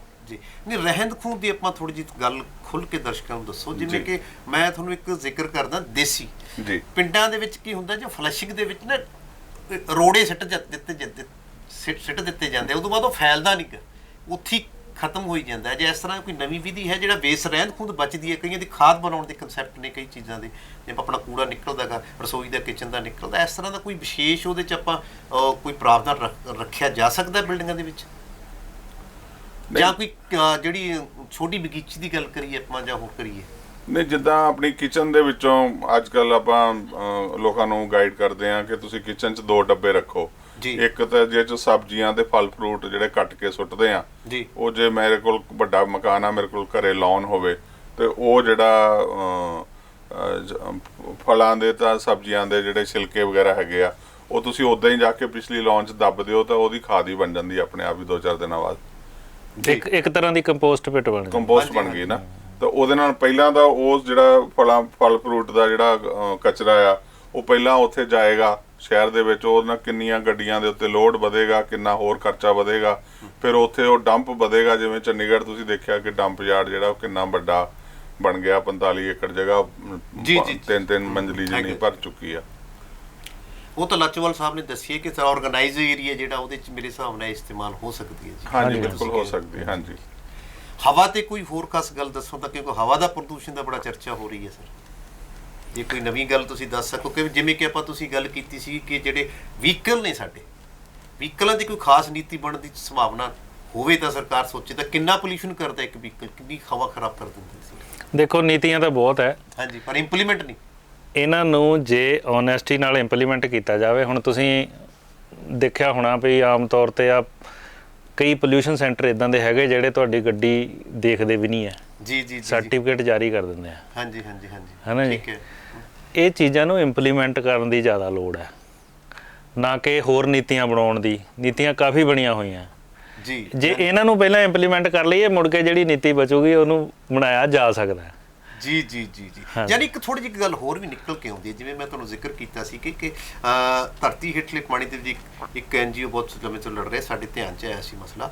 2 ਸਰਕਾਰਾਂ ਬਦਲੀਆਂ, ਹਜੇ ਤੱਕ ਉਹ ਮਸਲਾ ਉੱਥੇ ਦਾ ਉੱਥੇ ਸੁਪਰੀਮ ਕੋਰਟ 'ਚ ਰੁਕਿਆ ਹੋਇਆ ਤੇ ਬਹੁਤ ਵੱਡਾ ਮਸਲਾ, ਜਿੱਥੇ ਮੇਰੇ ਹਿਸਾਬ ਤੁਹਾਡੇ ਧਿਆਨ 'ਚ ਵੀ ਤੁਸੀਂ ਲਿਖਿਆ ਵੀ ਹੈ ਕਿਤੇ ਕਿ ਵੀ ਪੰਜਾਬ ਆਉਂਦੇ ਕਈ ਦਹਾਕਿਆਂ ਬਾਅਦ ਰੇਗਿਸਤਾਨ ਦੀ ਸਥਿਤੀ ਦੇ ਵਿੱਚ ਆ ਜਾਊਗਾ। ਉਸ 'ਤੇ ਵੀ ਨੀਤੀਆਂ ਤੇ, ਯਾਨੀ ਕਿ ਜਦੋਂ ਆਪਾਂ ਚੋਣਾਂ 'ਚ ਜਾਂਦੇ ਹਾਂ ਉਦੋਂ ਨੀਤੀਆਂ ਉਹ ਜਿਹੀਆਂ ਘੜ ਲੈਂਦੇ ਕਿ ਗਾਂਹ ਜਾ ਕੇ ਨੁਕਸਾਨ ਦਾ ਕਾਰਨ ਬਣ ਜਾਂਦੀਆਂ। ਅੱਛਾ ਜੀ ਗੁਰਮੇਲ ਜੀ, ਤੁਸੀਂ ਬੜੀ ਤਿੱਖੀ ਨਜ਼ਰ ਨਾਲ ਦੇਖ ਰਹੇ ਹੋ, ਮੈਂ ਤੁਹਾਡੇ ਕੋਲੇ ਆਉਣਾ। ਤੁਸੀਂ ਦੱਸੋ ਕਿ ਤੁਸੀਂ ਇੱਕ ਆਮ ਬੰਦਿਆਂ 'ਚ ਵਿਚਰਦੇ ਹੋ, ਕਿੰਨੇ ਕਿ ਤੁਸੀਂ ਆਮ ਲੋਕਾਂ ਨੂੰ ਜਾਗਰੂਕ ਕਰਕੇ ਨਾਲ ਜੋੜ ਸਕੇ ਹੋ, ਕਿੰਨੇ ਕਿ ਬੱਚਿਆਂ 'ਚ ਚਿਣਕ ਪੈਦਾ ਕਰ ਸਕੇ ਹੋ ਵਾਤਾਵਰਨ ਸੰਭਾਲ ਦੀ? ਬਰੀਫ 'ਚ ਦੱਸਣਾ ਵੀ ਐਵਰੇਜ ਕਿੰਨਾ ਕਰ ਤੁਸੀਂ 10 ਸਾਲਾਂ 'ਚ ਕਿੰਨੇ ਕਿ ਪਰਸਨ ਮੰਨ ਲਈ ਆਪਾਂ? ਅਸੀਂ ਜੀ ਦੇਖੋ ਜਿਹੜੇ ਦੇ ਬੱਚੇ ਨੇ ਉਹ ਸਕੂਲਾਂ 'ਚ ਹੀ ਸਾਨੂੰ ਮਿਲਦੇ ਨੇ। ਕਿੰਨੇ ਸਕੂਲ ਕਵਰ ਕੀਤੇ ਤੁਸੀਂ? ਅਸੀਂ ਘੱਟੋ ਘੱਟ 15-20 ਸਕੂਲ 15-20 ਸਕੂਲ। ਆਪਾਂ ਇੱਕ ਸਕੂਲ 'ਚ 1000 ਮੰਨ ਲਈਏ? ਨਹੀਂ, 1000 ਤਾਂ 500 ਮੰਨ ਲਈਏ, ਕਿਉਂਕਿ ਸਰਕਾਰੀ ਸਕੂਲ ਹੁੰਦੇ ਨੇ ਜੀ। ਸਰਕਾਰੀ ਸਕੂਲਾਂ 'ਚ ਬੱਚਿਆਂ ਦੀ ਗਿਣਤੀ ਘੱਟ ਹੈ, ਆਮ ਤੌਰ ਤੇ 500 ਹੁੰਦੇ ਨੇ ਜੀ। 500 ਮੰਨ ਲਈਏ, ਤੁਸੀਂ 15 ਕਹਿੰਦੇ ਹੋ। ਹਾਂਜੀ, 15 5 75, ਹਾਂਜੀ, 750। ਹਾਂਜੀ। ਕਿੰਨੇ ਕਿ ਤੁਸੀਂ ਮੰਨਦੇ? 7,500 7,500 ਹੋ ਗਏ ਜੀ। ਚਲੋ 7,500 ਲਾ ਲਓ। ਹਾਂ, ਉਹਨਾਂ ਤੇ ਸਾਡਾ ਬਹੁਤ ਵਧੀਆ ਅਸਰ ਪੈਂਦਾ ਜੀ, ਕਿਉਂਕਿ ਸਾਡੇ ਨਾਲ ਅਸੀਂ ਚਾਹੇ ਇੰਨੇ ਮਾਹਰ ਨਹੀਂ ਹੈਗੇ, ਪਰ ਸਾਡੇ ਨਾਲ ਇੱਕ ਦਾ ਉਹ ਵਾਤਾਵਰਨ ਦਾ ਮਾਹਰ ਜ਼ਰੂਰ ਹੁੰਦਾ ਜੀ। ਜਿਵੇਂ ਅਸੀਂ ਡਾਕਟਰ ਪਿਆਰਾ ਲਾਲ ਗਰਗ ਨੂੰ ਲਿਜਾਣੇ ਹੁੰਦੇ ਆ ਜੀ ਸਕੂਲਾਂ 'ਚ ਆਮ ਤੌਰ ਤੇ, ਠੀਕ ਹੈ। ਤੇ ਹੋਰ ਕਈ ਇਹੋ ਜਿਹੇ ਬੰਦੇ ਨੇ ਜਿਹੜੇ ਵਾਤਾਵਰਨ ਤੇ ਜਾਂ ਹੋਰ ਨਸ਼ਿਆਂ ਤੇ ਵਧੀਆ ਬੋਲ ਸਕਦੇ ਨੇ ਸਾਡੇ ਨਾਲੋਂ ਵੀ। ਸਾਡੇ ਤਾਂ ਭਾਵਨਾ ਹੈ ਵੀ ਅਸੀਂ ਵੱਧ ਤੋਂ ਵੱਧ ਵਾਤਾਵਰਨ ਤੇ ਗੱਲ ਕਰੀਏ। ਸਾਡੇ ਜਿਹੜੇ ਮਾਹਰ ਨੇ ਉਹਨਾਂ ਨੂੰ ਲਿਜਾਣੇ ਆ, ਉਹਨਾਂ ਦਾ ਬਹੁਤ ਅਸਰ ਪੈਂਦਾ ਜੀ। ਤੇ ਇਹ ਤਾਂ ਹੋ ਗਿਆ ਸਾਡਾ ਬੱਚੇ ਸਿਸਟਮ। ਬਾਕੀ ਹੈ ਜਿਹੜਾ ਅਸੀਂ ਸ਼ਹਿਰ ਦੇ ਵਿੱਚ ਕੰਮ ਕਰਦੇ ਆ, ਸਾਡੇ ਮੇਰਾ ਖਿਆਲ ਹੈ ਸੈਂਕੜੇ ਮੈਂਬਰ ਨੇ, ਸੈਂਕੜੇ ਵੀ ਕਹਿ ਸਕਦੇ ਹੁਣ ਤਾਂ ਹਜ਼ਾਰਾਂ ਦੀ ਗਿਣਤੀ 'ਚ। ਚਲੋ ਮੈਂ ਦੇਸ਼ ਦੇ ਭਵਿੱਖ ਤੇ ਆਊਂਗਾ, ਜਿਹਨੂੰ ਭਵਿੱਖ ਕਿਹਾ ਜਾਂਦਾ ਹੈ। ਸਿਆਸਤ ਵਾਲੇ ਵੀ ਕਹਿੰਦੇ ਨੇ ਤੇ ਹਰ ਖਿੱਤੇ ਵਾਲੇ ਕਹਿੰਦੇ ਨੇ ਕਿ ਦੇਸ਼ ਦਾ ਭਵਿੱਖ ਬੱਚੇ ਨੇ। ਬੱਚਿਆਂ ਪ੍ਰਤੀ ਤੁਹਾਡੀਆਂ ਵਾਤਾਵਰਨ ਸੰਭਾਲ ਪ੍ਰਤੀ ਗਾਂ ਕੋਈ ਯੋਜਨਾਵਾਂ ਹੈ ਖਾਸ? ਹਾਂਜੀ, ਬਿਲਕੁਲ ਹੈਗੀਆਂ ਜੀ। ਜਿਵੇਂ ਕਿ ਇੱਕ ਅੱਧੀ ਦੀ ਗੱਲ ਕਰ, ਜਿਵੇਂ ਕਿ ਬੱਚਿਆਂ ਦਾ ਹੁਣ ਮਤਲਬ ਵਾਰ-ਵਾਰ ਸਕੂਲਾਂ ਜਾ ਕੇ ਇਹਨਾਂ ਨੂੰ ਐਕਟੀਵੇਟ ਕਰੀਂਦਾ ਵੀ ਤੁਸੀਂ ਦਰਖਤ ਲਾਓ, ਆਪਦੇ ਜਨਮ ਦਿਨ ਤੇ ਲਾਓ, ਉਹਨੂੰ ਪਾਲੋ। ਇਹ ਜੇ ਤੁਸੀਂ ਜਿੰਦੇ ਰਹਿਣਾ ਚਾਹੁੰਦੇ ਹੋ ਵਧੀਆ ਵਾਤਾਵਰਨ ਦੇ ਵਿੱਚ, ਤਾਂ ਤੁਹਾਨੂੰ ਇਹ ਕੰਮ ਕਰਨੇ ਹੀ ਪੈਣਗੇ। ਚਾਹੇ ਸਾਡੀਆਂ ਸਰਕਾਰਾਂ ਬੜਾ ਸਲੋ ਚੱਲ ਰਹੀਆਂ ਨੇ, ਕਿਉਂਕਿ ਸਾਡੇ ਕਰਪਟ ਢਾਂਚੇ ਨੇ ਇਹ ਗੱਲਾਂ ਇੱਧਰ ਆ ਨਹੀਂ ਰਹੀਆਂ, ਪਰ ਸਾਨੂੰ ਜਿਵੇਂ ਕਹਿੰਦੇ ਨੇ ਵੀ ਸਰਕਾਰਾਂ ਤੇ ਨਹੀਂ ਨਿਰਭਰ ਰਹਿਣਾ ਪਵੇਗਾ, ਸਾਨੂੰ ਕੁਝ ਯਤਨ ਆਪ ਹੀ ਕਰਨੇ ਪੈਣਗੇ। ਬੱਚਿਓ, ਤੁਸੀਂ ਦੇਸ਼ ਦਾ ਭਵਿੱਖ ਹੋ। ਸਾਡੇ ਜਿਹੜੇ ਲੀਡਰ ਨੇ ਉਹਨਾਂ ਨੇ ਤੁਹਾਨੂੰ ਆ ਕੇ ਇਹ ਗੱਲਾਂ ਦੱਸਣੇ ਨੇ, ਉਹ ਸਾਡੇ ਵਰਗੇ ਜਿਹੜੇ ਕੋਈ ਸਮਾਜ ਸੇਵਾ ਨਾਲ ਜੁੜੇ ਹੋਏ ਲੋਕ ਨੇ ਉਹੀ ਦੱਸ ਸਕਦੇ ਨੇ। ਤੁਸੀਂ ਇੱਧਰ ਜ਼ਰੂਰ ਧਿਆਨ ਦੇਣਾ ਹੈ। ਟੀਚਰਾਂ ਨੂੰ ਵੀ ਕੁਝ ਕਹਿੰਦਾ। ਚਲੋ ਤੁਸੀਂ ਇੱਕ ਸੁਨੇਹਾ ਲੈ ਕੇ ਚੱਲ ਰਹੇ ਹੋ, ਉਹ ਚ ਸਫਲ ਵੀ ਤੁਸੀਂ ਮੰਨਦੇ ਹੋ? ਅਸੀਂ ਸਫਲ ਹੋ ਰਹੇ ਹਾਂ ਜੀ। ਹਾਂ, ਜੇ ਸਰਕਾਰ ਨੇ ਤੁਹਾਨੂੰ ਨੋਟਿਸ ਕੀਤਾ ਜਾਂ ਸਰਕਾਰੀ ਤੰਤਰ ਨੇ ਨੋਟਿਸ ਕੀਤਾ, ਕੁਝ ਨਾ ਕੁਝ ਅਸਰ ਤਾਂ ਹੈ। ਹਾਂਜੀ, ਹਾਂ। ਬਾਗਾ ਸਾਹਿਬ, ਤੁਸੀਂ ਦੱਸੋ, ਰਿਹਾਇਸ਼ੀ ਦੇ ਵਿੱਚ ਸੁਚੱਜਤਾ ਦੀ ਗੱਲ ਕਰੀਏ, ਵਾਤਾਵਰਨ ਦੇ ਮੱਦੇ ਨਜ਼ਰ ਥੋੜੇ ਸ਼ਬਦਾਂ 'ਚ ਗੱਲ ਕਰੋ, ਦਰਸ਼ਕਾਂ ਨੂੰ ਸਮਝਾਓ ਥੋੜੀ ਜਿਹੀ ਗੱਲ ਵੀ ਕਿਹੜੀਆਂ ਗੱਲਾਂ ਦਾ ਖਾਸ ਖਿਆਲ ਰੱਖਣਾ। ਇੱਕ ਤਾਂ ਇਹ ਹੈ ਕਿ ਸਾਡੇ ਪੰਜਾਬ ਦੇ ਵਿੱਚ ਇੱਕ ਬਹੁਤ ਜ਼ਿਆਦਾ ਸੀਰੀਅਸ ਚੀਜ਼ ਅਸੀਂ ਨੋਟ ਕੀਤੀ ਹੈ। ਜੇ ਕਿਸੇ ਬੰਦੇ ਨੂੰ 2 ਕਮਰਿਆਂ ਦੀ ਜ਼ਰੂਰਤ ਹੈ ਤੇ ਉਹ ਵੀ 12 ਕਮਰਿਆਂ ਦੀ ਕੋਠੀ ਪਾਉਂਦਾ, ਕਿਉਂਕਿ ਉਹ ਕਹਿੰਦਾ ਜੀ ਉਹ ਮੇਰੇ ਗੁਆਂਢੀਆਂ ਨਾਲੋਂ ਮੈਂ ਵੱਡੀ ਕੋਠੀ ਬਣਾਉਣੀ ਆ, ਉਹਨਾਂ ਨੂੰ ਥੱਲੇ ਦਿਖਾਉਣਾ ਨਾ ਜੀ। ਮੈਂ ਸਮਝਦਾ ਕਿ ਜ਼ਿਆਦਾ ਕੰਸਟਰਕਸ਼ਨ ਕਰਨ ਨਾਲ ਆਪਾਂ এনवायरमेंट ਨੂੰ ਜ਼ਿਆਦਾ ਵਾਤਾਵਰਨ ਨੁਕਸਾਨ ਕਰਦੇ ਆ ਜੀ। ਇੱਕ ਤਾਂ ਇਹੀ ਕਹਿਣਾ ਕਿ ਜਿੰਨੀ ਲੋੜ ਆ ਓਨਾ ਹੀ ਮਕਾਨ ਬਣਾਓ ਜੀ, ਇਹ ਸਿੱਧੀ ਜੀ ਗੱਲ ਆ ਪਹਿਲੇ ਤਾਂ। ਦੂਜੀ ਗੱਲ ਇਹ ਆ ਕਿ ਗ੍ਰੀਨ ਬਿਲਡਿੰਗਸ ਬਣਾਓ, ਉਸ ਤਰ੍ਹਾਂ ਦੇ ਮਟੀਰੀਅਲ ਇਸਤੇਮਾਲ ਕਰੋ ਜਿਨ੍ਹਾਂ ਦੇ ਇਸਤੇਮਾਲ ਕਰਨ ਦੇ ਨਾਲ ਵਾਤਾਵਰਨ ਨੂੰ ਵੱਧ ਤੋਂ ਵੱਧ ਫਾਇਦਾ ਹੁੰਦਾ ਜੀ। ਉਹ ਆਰਕੀਟੈਕਟਸ ਨੂੰ ਐਨਗੇਜ ਕਰੋ, ਉਹਨਾਂ ਬੰਦਿਆਂ ਨੂੰ, ਕੰਸਲਟੈਂਟਸ ਨੂੰ ਐਨਗੇਜ ਕਰੋ ਜਿਹੜੇ ਉਸ ਗੱਲ ਦੀ ਨੌਲੇਜ ਰੱਖਦੇ ਹੋਣ। ਯਾਨੀ ਯੋਜਨਾਬੱਧ ਤਰੀਕੇ ਨਾਲ ਮਾਹਿਰਾਂ ਤੋਂ ਰਾਏ ਲੈ ਕੇ ਰਿਹਾਇਸ਼ ਬਣਾਓ ਤੇ ਵਧੀਆ ਘਰ ਬਣਾਓ। ਬਿਲਕੁਲ। ਲਾਚੋਵਾਲ ਜੀ, ਤੁਸੀਂ ਸਰਕਾਰੀ ਤੰਤਰ ਨੂੰ ਰਿਪਰੈਜ਼ੈਂਟ ਕਰਦੇ ਹੋ, ਲੰਬੇ ਸਮੇਂ ਤੋਂ ਲੱਗੇ ਨੂੰ, ਇੱਕ ਨੌਜਵਾਨ ਪੀੜ੍ਹੀ ਨੂੰ ਵੀ ਰਿਪਰੈਜ਼ੈਂਟ ਕਰਦੇ ਹੋ। ਮੇਰਾ ਮੰਨਣਾ ਹੈ ਕਿ ਨੌਜਵਾਨ ਤੋਂ ਬੜੀਆਂ ਉਮੀਦਾਂ ਨੇ, ਜਿਵੇਂ ਗੁਰਮੇਲ ਜੀ ਨੇ ਕਿਹਾ, ਤੇ ਤੁਸੀਂ ਥੋੜਾ ਉਦੋਂ ਅੱਗੇ ਸਟੈਪ 'ਚ ਵੀ ਤੁਸੀਂ ਉਮੀਦਾਂ ਦੇ ਖਰੇ ਉਤਰਨ ਵਾਲੇ ਚਿਹਰੇ ਤੇ ਆ ਗਏ ਹੋ। ਤੁਸੀਂ ਕੀ ਸਮਝਦੇ ਹੋ ਜਿਹੜੀਆਂ ਆਪਾਂ ਨੀਤੀਆਂ ਦੀ ਗੱਲ ਕੀਤੀ ਹੈ, ਨੀਤੀਆਂ ਹੈਗੀਆਂ, ਇੰਪਲੀਮੈਂਟ ਨਹੀਂ ਹੈ, ਤੇ ਇੰਪਲੀਮੈਂਟ ਨਹੀਂ ਹੈ ਤਾਂ ਫਿਰ ਵੀ ਸਰਕਾਰੀ ਤੰਤਰ ਦਾ ਹੀ ਫਰਕ ਹੈ। ਉੱਥੇ ਸਰਕਾਰ ਕੀ ਕਰਨਾ ਚਾਹੀਦਾ? 2 ਚੀਜ਼ਾਂ ਜੀ। ਇੱਕ ਤਾਂ ਕਦੀ ਵੀ ਸਰਕਾਰੀ ਤੰਤਰ ਇਕੱਲਾ ਨਹੀਂ ਕੰਮ ਕਰ ਸਕਦਾ ਹੁੰਦਾ ਜੀ। ਜਿੱਦਾਂ ਇਹ ਦੱਸਦੇ ਆ ਕਿ ਸਾਨੂੰ ਇੰਪਲੀਮੈਂਟ ਦੀ ਗੱਲ ਕਰੀ, ਇੰਪਲੀਮੈਂਟੇਸ਼ਨ ਵੱਲ ਨੂੰ ਜਾ ਰਿਹਾ ਮੈਂ। ਹੁਣ ਮੈਂ ਐਗਜ਼ਾਮਪਲ ਦਿੰਦਾ ਤੁਹਾਨੂੰ ਜੀ। ਪਾਰਕਾਂ ਅਸੀਂ ਬਣਾ ਦਿੱਤੀਆਂ ਜੀ, ਠੀਕ ਹੈ। ਪਾਰਕਾਂ ਦੇ ਵਿੱਚ ਜਾ ਕੇ ਕਈ ਲੋਕ ਬੂਟੇ ਤੋੜਦੇ ਆ, ਖਰਾਬ ਕਰ ਦਿੰਦੇ ਆ ਜੀ। ਕਈ ਸਰਦਾਰ ਗੁਰਮੇਲ ਸਿੰਘ ਹੋਣਾ ਵਰਗੇ ਆ, ਹਾਂਜੀ, ਉਹ ਜਾ ਕੇ ਬੂਟੇ ਉੱਥੇ ਲਾਉਂਦੇ ਆ, ਹਾਂਜੀ, ਔਰ ਜਿਹੜਾ ਫੁੱਲ ਤੋੜਦਾ ਉਹਨਾਂ ਲੜਦੇ ਵੀ ਆ ਜੀ। ਠੀਕ ਹੈ। ਇਹ ਸਾਨੂੰ ਦੂਜੀ ਕਿਸਮ ਦੇ ਲੋਕ ਜਿਹੜੇ ਆ ਉਹ ਨਾਲ ਚਾਹੀਦੇ ਸਰਕਾਰੀ ਤੰਤਰ ਦੇ। ਚਲੋ ਯਾਨੀ ਤੁਹਾਡੇ ਨਾਲ ਸਮਾਜ ਵੀ ਚਾਹੀਦਾ। ਬਿਲਕੁਲ, ਸਰਕਾਰੀ ਤੰਤਰ ਸਮਾਜ ਨਾਲੋਂ ਅੱਡ ਹੋ ਕੇ ਨਹੀਂ ਚੱਲ ਸਕਦਾ, ਸਮਾਜ ਜਿਹੜਾ ਉਹ ਸਰਕਾਰੀ ਤੰਤਰ ਨਾਲੋਂ ਅੱਡ ਹੋ ਕੇ ਨਹੀਂ ਚੱਲ ਸਕਦਾ। ਇਹ ਦੋਵੇਂ ਇੱਕ ਦੂਜੇ ਦਾ ਅਨਿੱਖੜ ਮੰਗ ਆ। ਪਰ ਇੱਕ ਗੱਲ ਹੋਰ ਹੈ, ਕਿਤੇ ਨਾ ਕਿਤੇ ਜਿਹੜੀ ਕਮੀ ਮੰਨੀ ਜਾਂਦੀ ਹੈ, ਜਿਹੜੀਆਂ ਨੀਤੀਆਂ ਬਣਦੀਆਂ ਨੇ, ਜਿਹੜੇ ਯੋਜਨਾਵਾਂ ਬਣਦੀਆਂ ਨੇ, ਜਿਹੜੇ ਸਾਰਥਕ ਚੀਜ਼ਾਂ ਨੇ, ਉਹਦੀ ਜਾਗਰੂਕਤਾ ਦੀ ਕਮੀ ਰਹਿੰਦੀ ਹੈਗੀ। ਉਹ ਤਾਂ ਸਰਕਾਰ ਦੀ ਗੱਲ ਬਣਦੀ ਹੈ। ਬਿਲਕੁਲ ਬਿਲਕੁਲ, ਉਹ ਕਈ ਵਾਰੀ ਤਾਂ ਉਹਨੂੰ ਫੋਰਸਫੁਲੀ ਇੰਪਲੀਮੈਂਟ ਕੀਤਾ ਜਾਂਦਾ ਤੇ ਜਾਗਰੂਕਤਾ ਆਪੀ ਆ ਜਾਂਦੀ ਹੈ। ਹਾਂਜੀ। ਲੇਕਿਨ ਸਰਕਾਰ ਕੋ ਇੰਨੀ ਮਸ਼ੀਨਰੀ ਵੀ, ਕਈ ਵਾਰੀ ਮਸ਼ੀਨਰੀ ਦੀ ਵੀ ਘਾਟ ਹੋ ਜਾਂਦੀ, ਫੰਡਾਂ ਦੀ ਘਾਟ ਹੋ ਜਾਂਦੀ ਹੈ ਨਾ ਜੀ। ਜੀ ਜੀ ਜੀ। ਕੁਝ ਲੋਕਾਂ ਨੂੰ ਆਪ ਵੀ ਜਾਗਰੂਕ ਹੋਣਾ ਚਾਹੀਦਾ। ਜਿੱਦਾਂ ਹੁਣ ਇਹ ਕਹਿੰਦੇ ਆ ਕਿ ਸਰਦਾਰ ਗੁਰਮੇਲ ਸਿੰਘ ਹੁਣਾਂ ਨੇ ਦੱਸਿਆ ਕਿ ਬੱਚੇ ਜਿਹੜੇ ਆ, ਬੱਚਿਆਂ ਦੇ ਜੇ ਇੰਪ੍ਰਿੰਟ ਕਰ ਦਿੱਤਾ ਜਾਵੇ ਕਿ ਆਹ ਤੁਹਾਡੀ ਲੋੜ ਹੈ। ਮੈਂ ਹੁਣ ਤੁਹਾਨੂੰ ਆਪਣੀ ਐਗਜ਼ਾਮਪਲ ਦੱਸਦਾ। ਹਾਂਜੀ।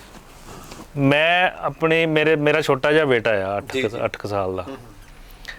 ਉਹਨੂੰ ਮੈਂ ਕਿਹਾ ਵੀ ਆ ਬੂਟਾ ਲਿਆਂਦਾ, ਮੈਂ ਛੋਟਾ ਜਿਹਾ ਮੈਂ ਪਲਾਂਟ ਲੈ ਗਿਆ, ਮੈਂ ਕਿਹਾ ਤੂੰ ਲਾ ਇਹਨੂੰ ਤੇ ਤੂੰ ਹੀ ਪਾਣੀ ਪਾਉਣਾ, ਤੂੰ ਦੇਖਣਾ ਇਹਨੂੰ ਜੀ। ਉਹਨੇ ਬੂਟਾ ਲਾਇਆ ਜੀ। ਉਹਨੂੰ ਪਾਣੀ ਪਾਉਂਦਾ, ਉਹਦੀ ਕੇਅਰ ਕਰਦਾ ਆ ਉਹ ਜੀ। ਔਰ ਜੇ ਉਹਨੂੰ ਨਵਾਂ ਪੱਤਾ ਨਿਕਲਦਾ ਨਾ, ਉਹਨੂੰ ਹਾਂਜੀ ਬੜਾ ਖੁਸ਼ ਹੁੰਦਾ ਉਹ ਜੀ। ਔਰ ਫਿਰ ਮੈਨੂੰ ਆ ਕੇ ਦੱਸੂਗਾ ਪਾਪਾ ਉਹਨੂੰ ਨਵਾਂ ਪੱਤਾ ਨਿਕਲਿਆ, ਅੱਜ ਵੱਡਾ ਹੋ ਗਿਆ। ਜੀ। ਠੀਕ ਹੈ ਜੀ। ਮੈਂ ਉਸੇ ਗੱਲ ਨੂੰ ਜੋੜਨਾ ਚਾਹੁੰਦਾ ਸੀ ਵੀ ਜਿਵੇਂ ਤੁਸੀਂ ਇੱਕ ਬੱਚੇ ਨੂੰ ਲਾਇਆ, ਸਰਕਾਰੀ ਤੰਤਰ ਵਾਸਤੇ ਸਮਾਜ ਵੀ ਇੱਕ ਬੱਚੇ ਤਰ੍ਹਾਂ ਹੀ ਹੈ। ਜੇ ਉਹ 'ਚ ਜਾਗਰੂਕਤਾ ਆਊਗੀ, ਆਪਾਂ ਚਿਣਕ ਪੈਦਾ ਕਰੀਏ, ਥੋੜਾ ਜਿਹਾ ਅੱਗੇ ਹੋ ਕੇ ਆਏਗੀ, ਤਾਂ ਉਹ ਕਿਤੇ ਨਾ ਕਿਤੇ ਤੰਤਰ ਦੇ ਵਿੱਚ ਥੋੜੀ ਜੀ ਬਿਲਕੁਲ, ਸਰਕਾਰੀ ਤੰਤਰ ਤਾਂ ਪਹਿਲਾਂ ਚਾਹੀਦਾ। ਹਾਂਜੀ। ਪਹਿਲਾਂ ਕੰਮ ਕਰੂਗਾ ਤਾਂ ਹੀ ਚੱਲੂਗਾ, ਲੇਕਿਨ ਸਾਰਾ ਸਰਕਾਰੀ ਤੰਤਰ ਇੱਕੋ ਜਿਹਾ ਨਹੀਂ ਹੈਗਾ ਜੀ। ਬਹੁਤ ਕੰਮ ਹੋ ਵੀ ਰਿਹਾ, ਐ ਨਹੀਂ ਹੈ ਕਿ ਬਿਲਕੁਲ ਹੀ ਨਹੀਂ ਹੋ ਰਿਹਾ ਜੀ। ਕਾਫੀ ਹੱਦ ਤੱਕ ਕੰਮ ਹੋ ਨਹੀਂ ਰਿਹਾ। ਲੇਕਿਨ ਤੁਸੀਂ ਆਪਣਾ ਵੀ ਘਰ ਦੇਖ ਲਓ, ਕਈ ਵਾਰੀ ਅਸੀਂ ਵਿਆਹ ਰੱਖਿਆ ਹੁੰਦਾ ਘਰ, ਕਈਆਂ ਨੂੰ ਸੁਨੇਹੇ ਦੇਣੇ ਭੁੱਲ ਜਾਂਦੇ ਆ। ਇਸ ਕਰਕੇ ਖਾਮੀਆਂ ਤਾਂ ਨਾਲ ਚੱਲਦੀਆਂ ਹੀ ਆ। 100% ਪਰਫੈਕਸ਼ਨ ਕਿਤੇ ਵੀ ਨਹੀਂ ਤਾਂ ਫਿਰ ਗੜਬੜ ਹੈ। ਹਾਂ, ਫਿਰ ਤਾਂ ਗੜਬੜ ਹੈ। ਹਾਂਜੀ। ਜਿਵੇਂ ਕਿ ਹੁਣ ਮੈਂ ਤੁਹਾਨੂੰ ਇੱਕ ਜ਼ਿਕਰ ਕਰ ਹੀ ਚੁੱਕਿਆ ਕਿ 2 ਸਰਕਾਰਾਂ ਬਦਲ ਗਈਆਂ, ਹਜੇ ਤੱਕ ਕੋਈ ਅਸਰ ਨਹੀਂ। ਸਰਕਾਰਾਂ ਛੱਡੋ, ਲੋਕ ਛੱਡੋ, ਤੰਤਰ ਛੱਡੋ, ਅਦਾਲਤ ਵੀ ਬੇਬਸ ਨਜ਼ਰ ਆ ਰਹੀ।